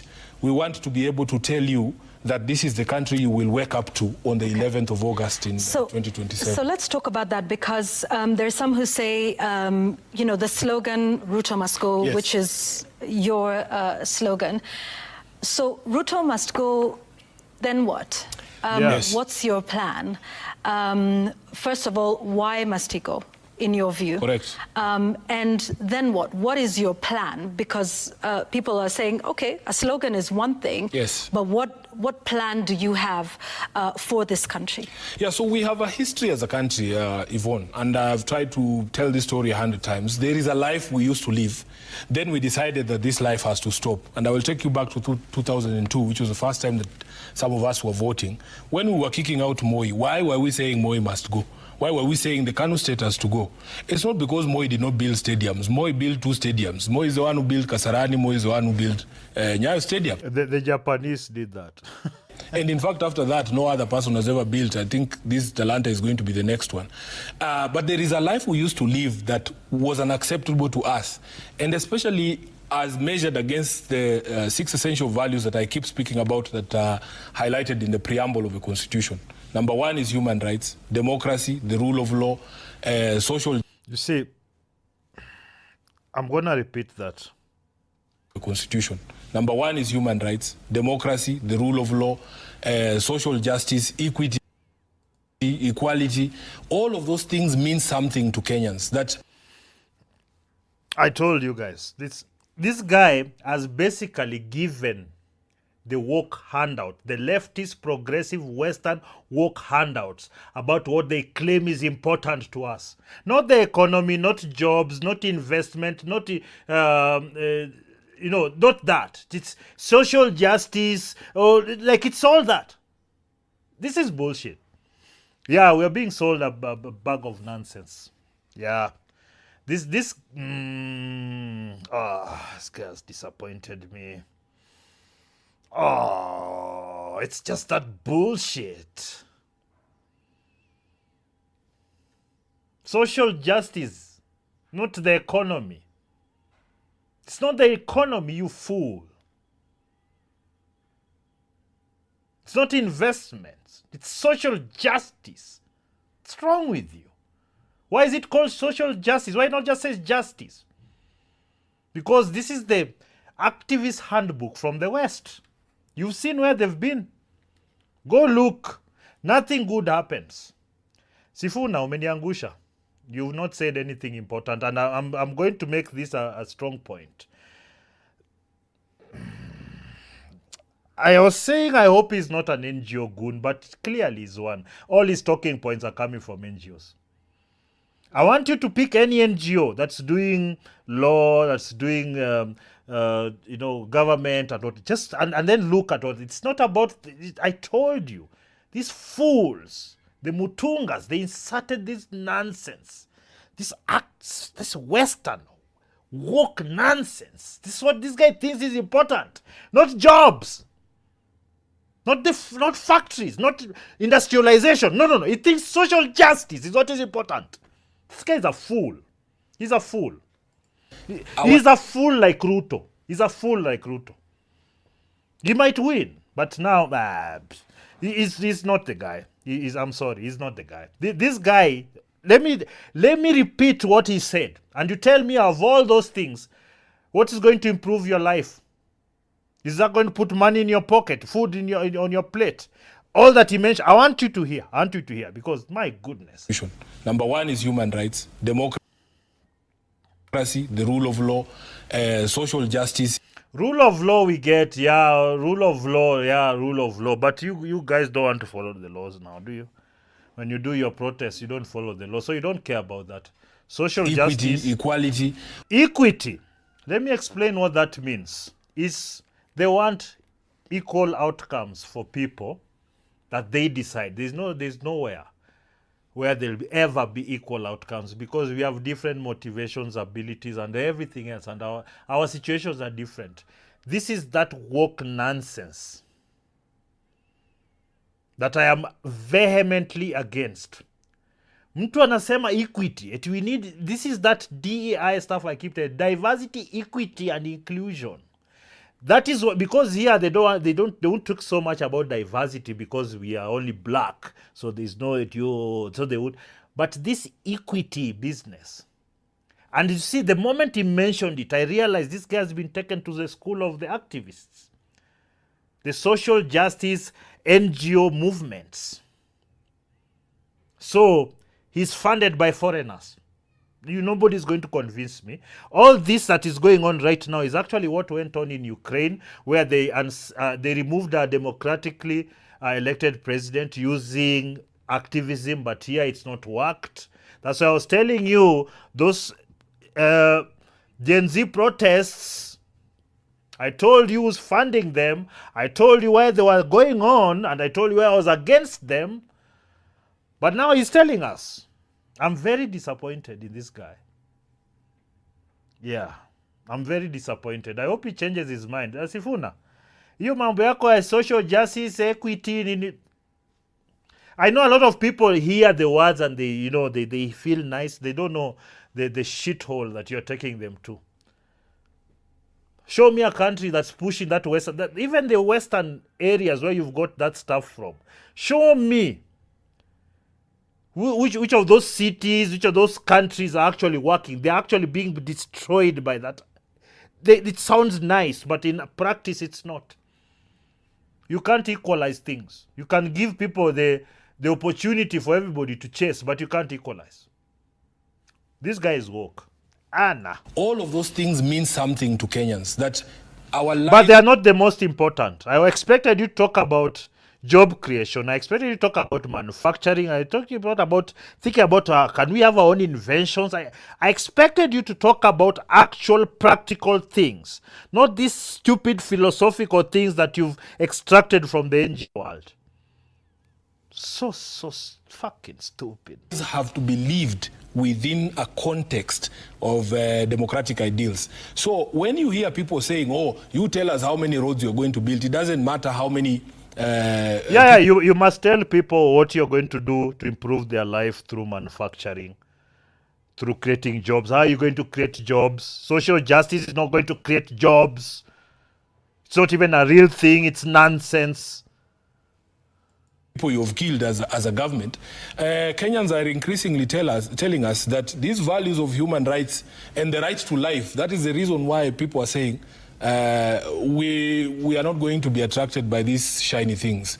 We know that people who believe in democracy can also build stadiums and roads, but we don't want a dictator in power. We don't want to see the things that happen in our neighboring countries happening in Kenya. So William Ruto, by the way, I will accept that in the election of 2022, he rode on a very popular wave. I think he was very popular, especially with small Mwananchi.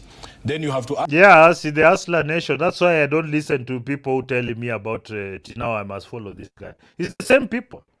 The Hustler Nation is the same people pushing this guy. Now they've fallen for another narrative. Huyu msee ni msee wa NGO bana.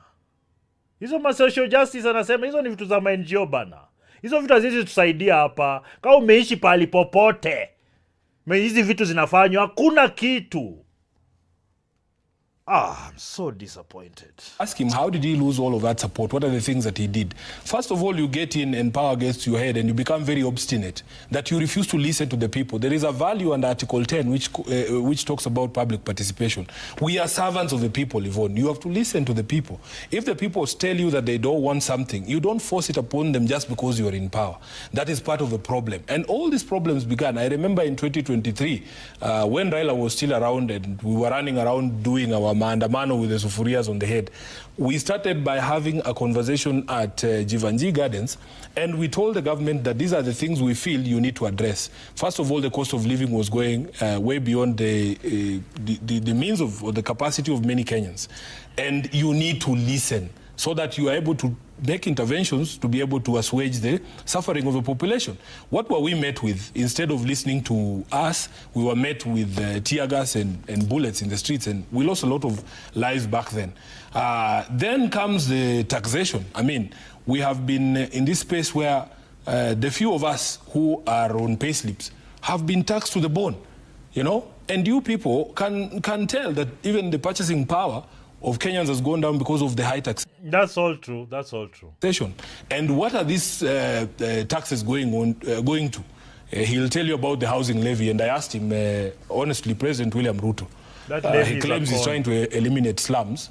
What slum was he eliminating in Funyula, for instance? If you go to Funyula, that slum, that affordable housing that I was talking about, 12 floors, I was asking myself, what slum was he trying to eliminate in Funyula? The member of parliament for Funyula, Dr. Undo, is a member of Linda Mwananchi, and he confirmed to me there is no slum in Funyula.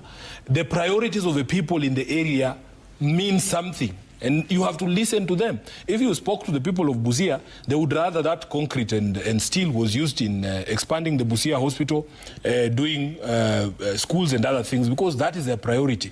They will not live on the 12th floor because there's no Luya who lives where a chicken cannot live. We live with our chicken, we don't rear them. I don't know if you understand the distinction. So when he's elected here in Nairobi, everybody can count the number of slums that we had in 2022. He should be telling us, because of this taxation, I have closed one slum. There used to be a slum in Mathare, I have closed it. The housing levy is a scam and it won't work, and we all know that. There'll be some projects that are done, blah, blah, blah. Yeah, but they're just going to be like the US and their, what do they call them? They call them their projects.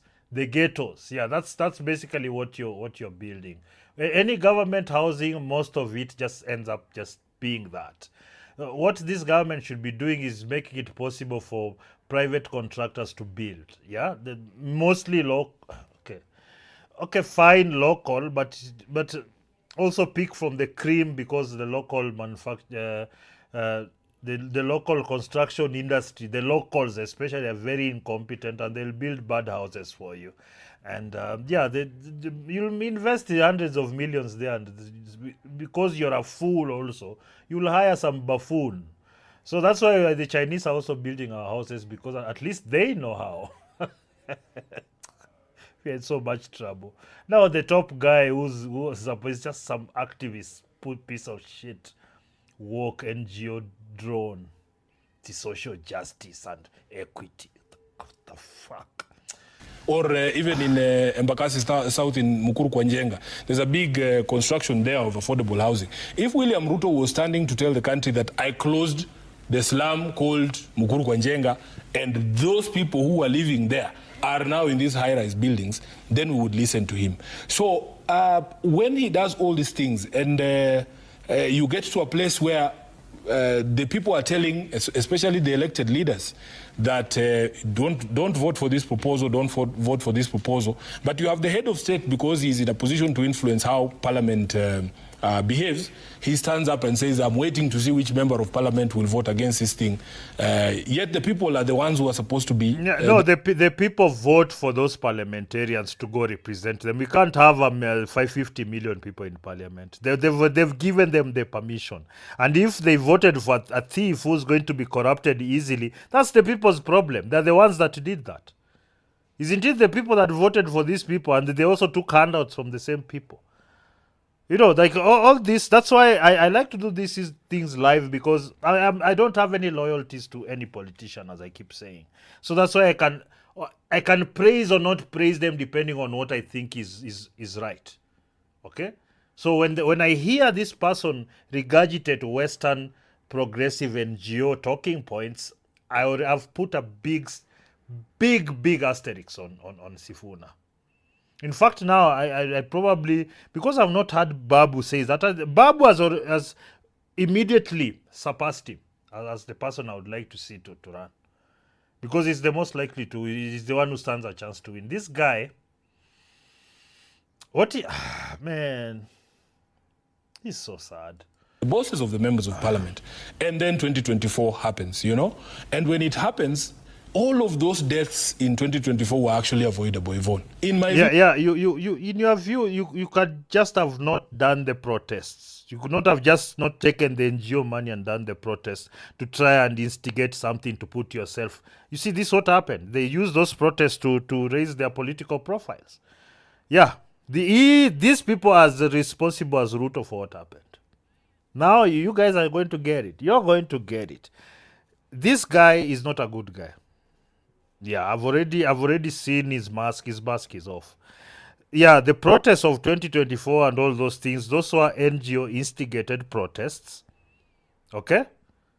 That the media was partying, including social media and international NGOs, to try and force it as now this is how we are going to change our leadership.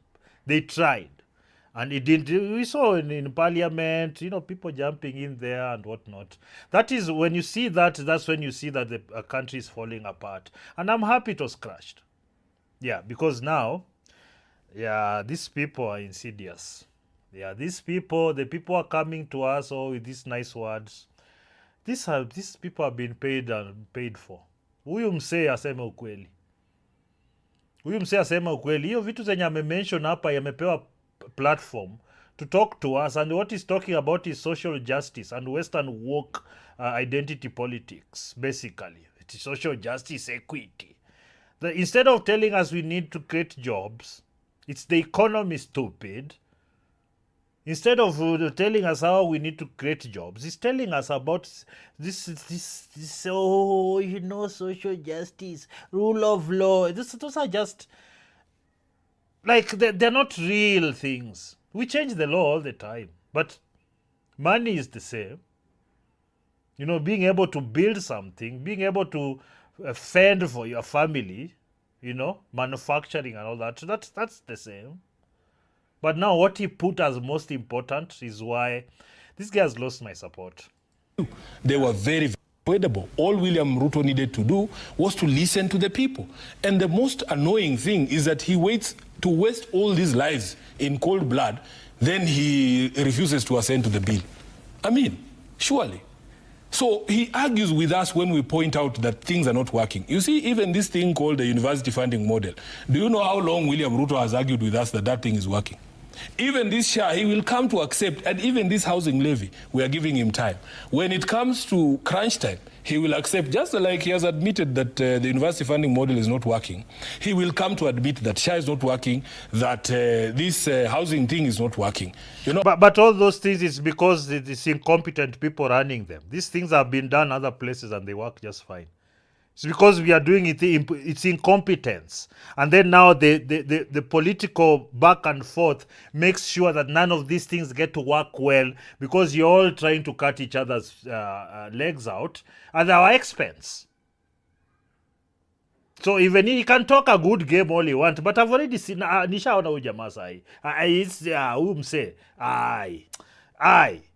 I've already seen how it's going to go. And I'm going to do another special video because I have a series of videos I've recorded and editing about the prospects for each individual and as president and what they actually stand for and who they are. Yeah, now I have new information. This guy, man. Yani we jamaa ulienda ukaingia kwa shimo ya NGO Buddha. Like you just got into NGO business, man, and you're selling us down the drain, man. Unalipwa na foreigners, man, to come and create commotion here and then, like, nigga. Oh, today we got a visit from kids from Starehe Boys Center here in Nairobi.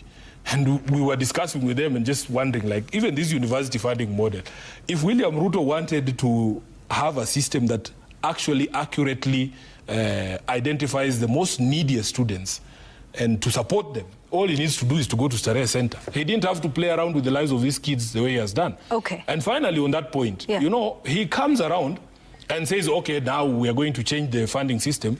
But do you know, there are lives that have already been ruined, Yvonne. In the 3 years that he was experimenting with his funding model, there's people who have actually irredeemably been affected, and they might never recover those years that have been lost. So you've... Yeah, and you're not going to help either. Yeah, I've seen you. You're the guy of free this, free that. Oh, this social justice. Oh, you know, the gays also have rights. Nishaona hii. Now, I that's went on for too long. There's a part 2. I'm not going to do part 2, but I just wanted to have a glimpse into where all that noise was coming from. Because there are things I agree with him, you know. Like, for example, you know, his living conditions. He's just living within his means, maybe. Noisemaker needs to ask Uhuru and Duncan to donate to him. Okay, that's just silly. Take it or leave it. They're simply jealous of Sifuna. Okay, so this is the house they are saying they put it out. Do you know why they put this house out there? It's because they know you Kenyans you're small-minded. Mtu akikuonesha kitu kubwa and a lot of money, so you can vote for them. That's why they put that there. So I'm very proud of my house. I built it in 2015. Some of us are built differently. We are not attracted to flashy things or grandiosity. I'm yet to see that. I don't like when people say, you know, me, I don't like money. You know, I don't like living lavishly. Yes, you know, my house here, I live in the ghetto. Where do you live in Nairobi, Sifuna? The kitchen coup politics of Edwin Sifuna. Manufactured humility from a man who has handled over 100 million. Oh, for us, these guys though.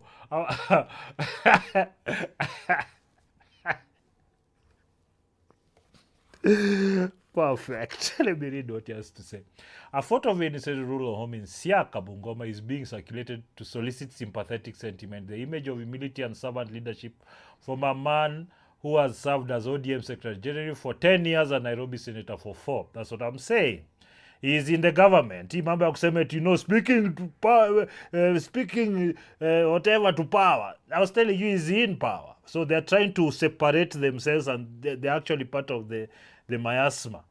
From a roughly 1.5 million official mantles, income as Senator and Secretary General, 4 years alone stands 72 million shillings. with that kind of money, he's showing us this chicken shed and expecting applause instead of hard questions about where the money went and where he has not built a proper facility that will serve a multi-purpose recreational center for the neighborhood. Okay, that's just him. He has spent years chasing the Mayengs without investing a single meaningful penny in his own community. Someone who seeks presidency while still in office plans ahead. He builds properly.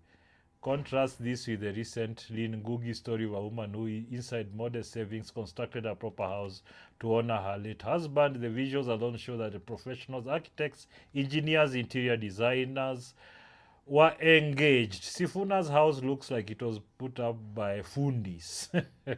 This mediocrity packaged as noble humility by corrupt, money-hungry bloggers is exactly what he will export in his higher office, running the nation into like a chicken farm. Do not take the bait. A man who has handled over 100 million in salaries, allowances, and inevitable bribes has no business presenting a hurriedly erected chicken coop as evidence of character. It should impress no one. This is precisely why the warning stands against the Linda Mwananchi bandwagon of scammers led by Edwin Sifuna, James Orengo, and Babu Owino. They are polished conmen who specialize in optical niceties, careful stage photos, selective interviews, and the buying of media goodwill to mask the reality that they are career operators thriving on visibility and patronage rather than the substance of community investment.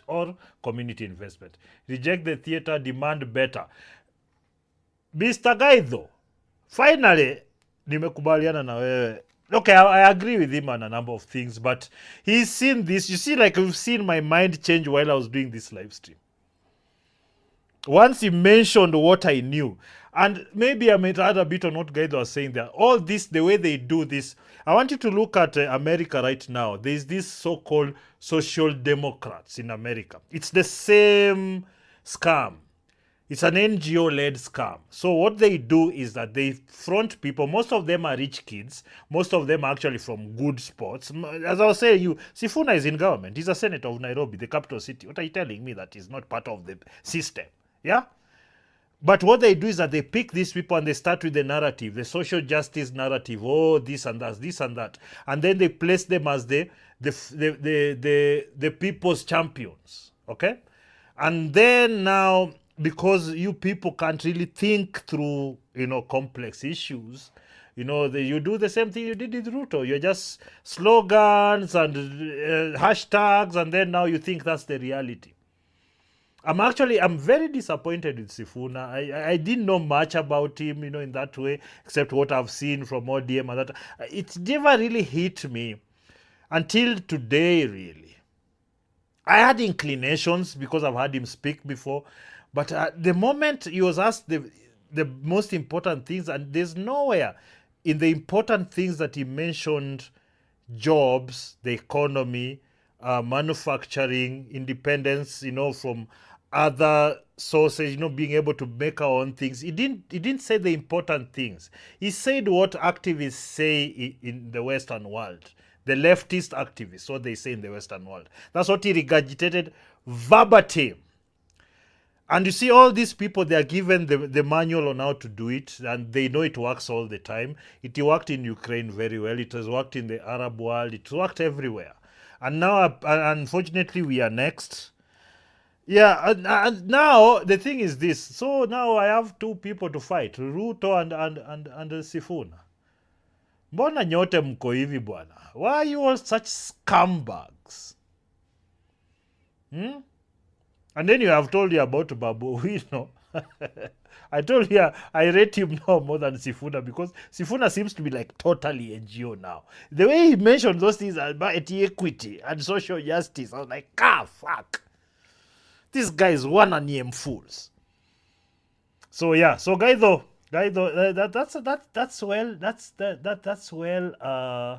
that's well put. So this woman down here did a better house than him, because I suspect he did this as I'm running for office. The way somebody will just take a wife, just to run for office. So President Ruto is having a special,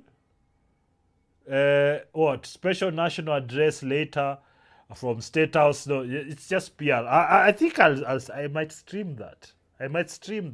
But before I continue, so I have spent 2 hours doing this thing. So the idea was actually to give him a fair shake and see what happens. And unfortunately, Jama. I get it. You're all just buffoons. Now, let's switch over to Daniel Odongo. This is the last story, but it was very interesting. It was like over 10 years ago or something, where we were all like, he had become like a proper rugby sensation. You know, he's a beast, like in every form, just physically, just athletic beast. Then he went, I think he played in South Africa, played in New Zealand. Then the Colts, an NFL team, I think they signed him. But the moment he got to the US, this guy, he became a lunatic. He lost his mind. Not literally. He just became a lazy bum who just wanted to do drugs. So when that happened, so it's been a long time. He just fell until now. He was deported because he's an idiot who wasted what you describe as God-given gifts. Just a beast. Like if you are going to look for a guy, the quintessential top physique athlete, it was Daniel Odongo.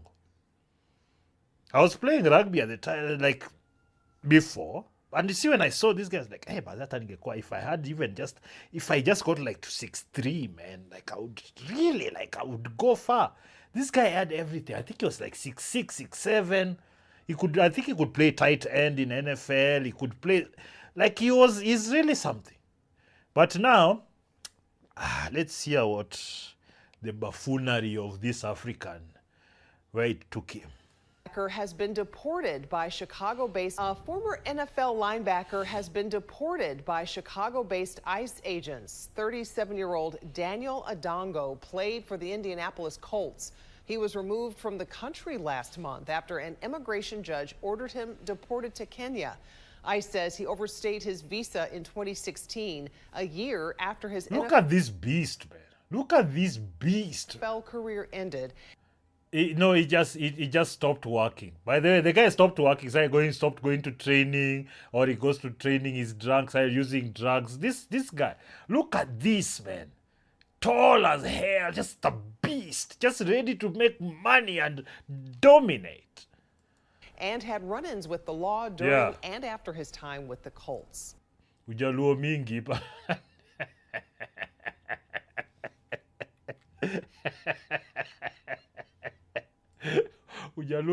He became such an idiot. So I want to show you some here real quick. Let me just show you a few things here about his life that you'll find quite interesting. So Pulse. Okay. After he posted, I wanted to see this now is when he's become like taking drugs. He just feels nothing. He's trying to act like he's spiritual, woke also, and white supremacy. Blah, blah. So he became a woke idiot. This is how woke people are in America. And now, check, look at this beast, man. Look at this beast. This guy threw away all these natural gifts that he was given because hiyo maisha ya US kuchoma kakitu kukula kanduku and to fentanyl, like he waste. This guy, he would have made clean $200-300 million in 10 years doing this, the NFL stuff. $200-300 million, he would have made it clean, and he would have been able to become like a global ambassador for NFL because he's Kenyan, and then there are a lot of these Nigerian, like they're American Nigerians, but this guy is like Origi. Such a waste.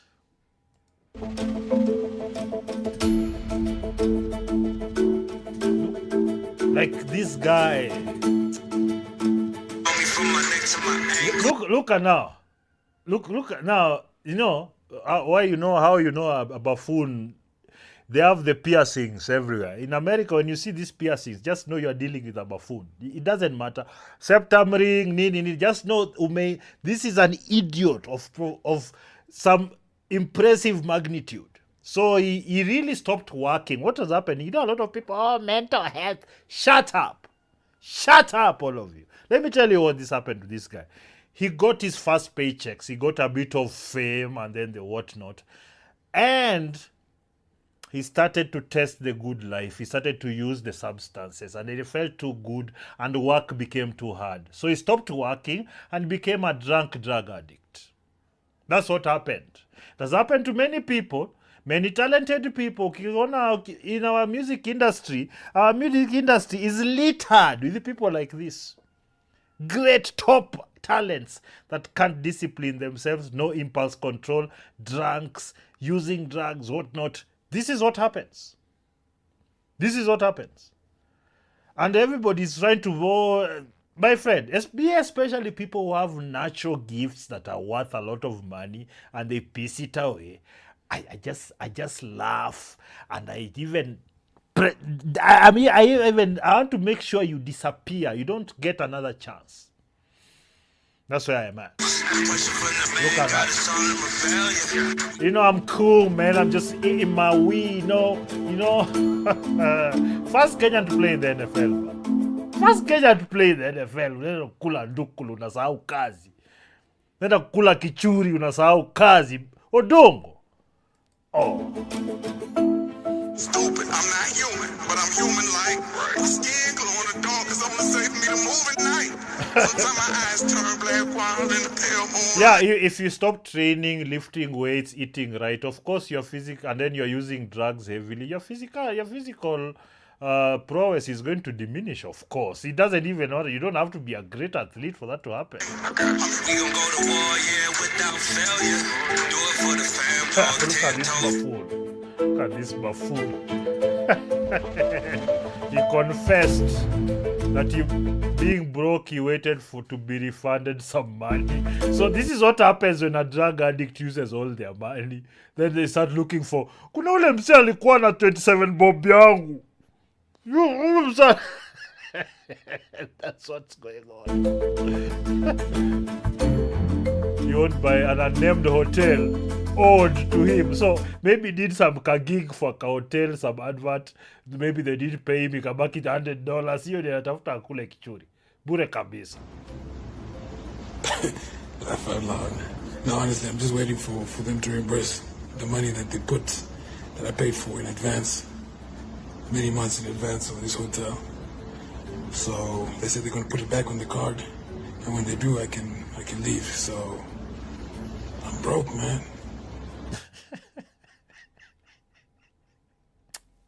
So you wanted to feel bad for you, man? You broke, man. So what? So what do you want? You want us to give you something so go get a hit, you know? What are you gonna do? What are you gonna do? Go fund me. Fund me so that I can go. You niggas in trouble, boy. Pathetic. Guts. Stay spraying ways, boy. What the hell? Like,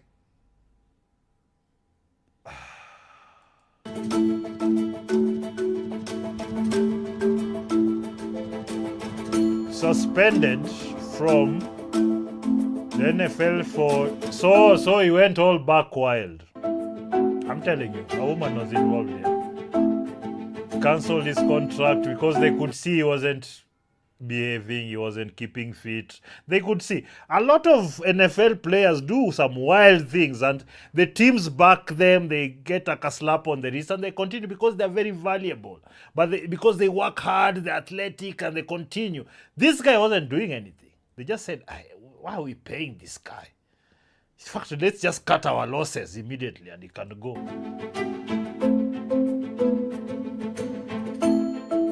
Yeah, he was indisciplined. Nobody was going to take that.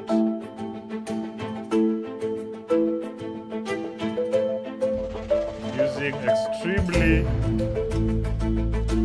insulting language in communication with his mother. We cannot, however, publish the text out of what? Oh, the mother is battling possibly depressed son. Shut up. Shut up. Son, shut up. Depressed. You see, everybody likes to look for excuses for these losers. Oh, he was depressed. That's why he destroyed his entire life and $1 million career. Go to hell. Go to hell, all of you, and your silly excuses for this buffoon.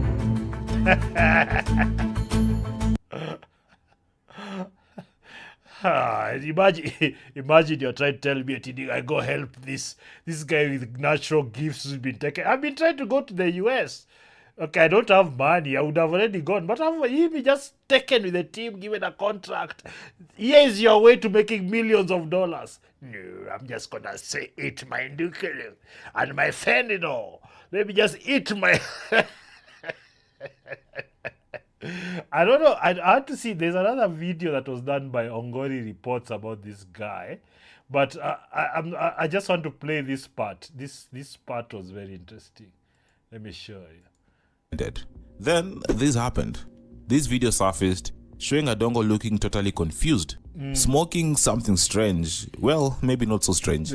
Some guys know what it is. His hair looking messy and wild, and he had these huge rings pierced through his nose. Yes. And people were asking, what This is how all losers in America look, by the way. was wrong with Daniel Adongo? So how did one of Kenya's most promising athletes go from NFL fame to this? Yes, so I just wanted you guys to see this. This is not a depression, a mental health. No, this is when somebody stops working because they want to live a nice, cushy, soft life, but they don't know that comes with actually a lot of work for you to live that cushy life. So he got to America, everything, all the opportunities in the world, everything, and then what happened? Look at him. Let me show you. Look at this guy, man. Look at him, brother. This is when, you see, like, you know that friend of yours you knew for a long time. Great guy, charismatic, even athletic. Then he became a drunk. You remember that guy? That's what you are seeing. Lost all ability to control their impulses. This is what it is.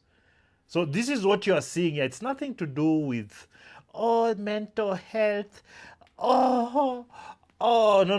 Everybody can't be given an excuse for doing stupid things, but especially when you have, it's just like you're being natural gifts.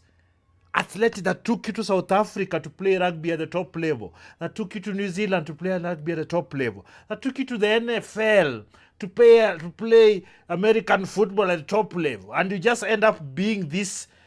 Let me show you, guys. You end up being this, your rings.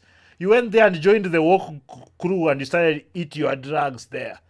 And then you forgot all the work. Nobody wants to be around you because you're not only expensive, but you're a horrible person. The messages to your mother. Yes, because you thought you're all that, man. Where? West side, where? Yeah. Bure kabisa. Yo. I'm sorry, I just don't like people like this. For me, because I guess there's usually some kind of sour grapes, some kind of, like, ningekuwa na hiyo talanta kind of thing, but I also realize it's not really practical. What is the thing is that we can stop giving excuses for people like Odongo, who are given everything to succeed, and then they decided that enjoying life and just being a loser, just chomeki. We all smoke something. We are not all just lying and refusing to work. The reason the Colts canceled your contract is because you refuse to work. You refuse to train. We know, my friend. They don't tell everybody. But he stopped training, started using drugs. He started dealing with these bottom feeder women in America. He did everything wrong. And he knew he was doing it wrong. He just didn't want to stop because it felt so nice. Whoo! This has been a long stream. It's all because of Sifuna. Eventually, what have I come out of this thinking? I think there's a lot more questions about Sifuna than I would like to admit. He has the PR right now, and I think the support, but all this has been manufactured. I'm sorry. It's been manufactured. I can't unsee it now. I can't unsee the Gen Z protests and how they were used. I must now go and find out all the single NGOs and organizations and activists that funded the Gen Z protests. Then I know I'll find my route through to Sifuna. Sifuna, if you'll ever see this video, ever, you need to disengage from the activist class immediately and come and deal with people direct. Stop manipulating people with fake protests that you know are not going to yield what you want, so that you put youth's lives in danger so that you can use their deaths to push your political career. That's what I think has happened here. It's very sad, but, well, we'll see. Please leave me your comments down below. I know this is not it's going to be popular, but I don't care. You have to be honest. Otherwise, what are we doing? What are we doing? We are pretending, oh, you're the ordinary. You see, it's not just, if I felt convinced that he would do something to improve situations, I would. But when he was asked what are the most important things, he didn't mention one thing that's important. He just mentioned the peripheral things that actually support the important things. The peripherals. Rule of law. And then, of course, he brought in social justice and equity, which is not important. Those are just NGO terms that mean nothing. There's nothing like equity. Equity actually means equal outcomes for people. And for you to do that, you have to institute extreme measures, bureaucratic measures. That's what happens in communist countries. Yeah. Very sad. Sifuna. Endelea. You see, sasa unajua, you see now, if he doesn't win, I don't feel so bad. Yeah, you know. I wish you were better. I wish you were a better option. But you're not. You're an NGO goon, and I'm never going to support any activists. Go to hell. Leave your comments down below. Like the video. Share the video. Leave everything. And I'm going to leave in the description now if you want to support the channel. Taacha vitu hapo chini. We are going to have this discussion about Sifuna for a very long time. I don't like what I'm seeing. Yeah? I'll be seeing you. Peace. Let me end this stream, man. God damn, this has been long.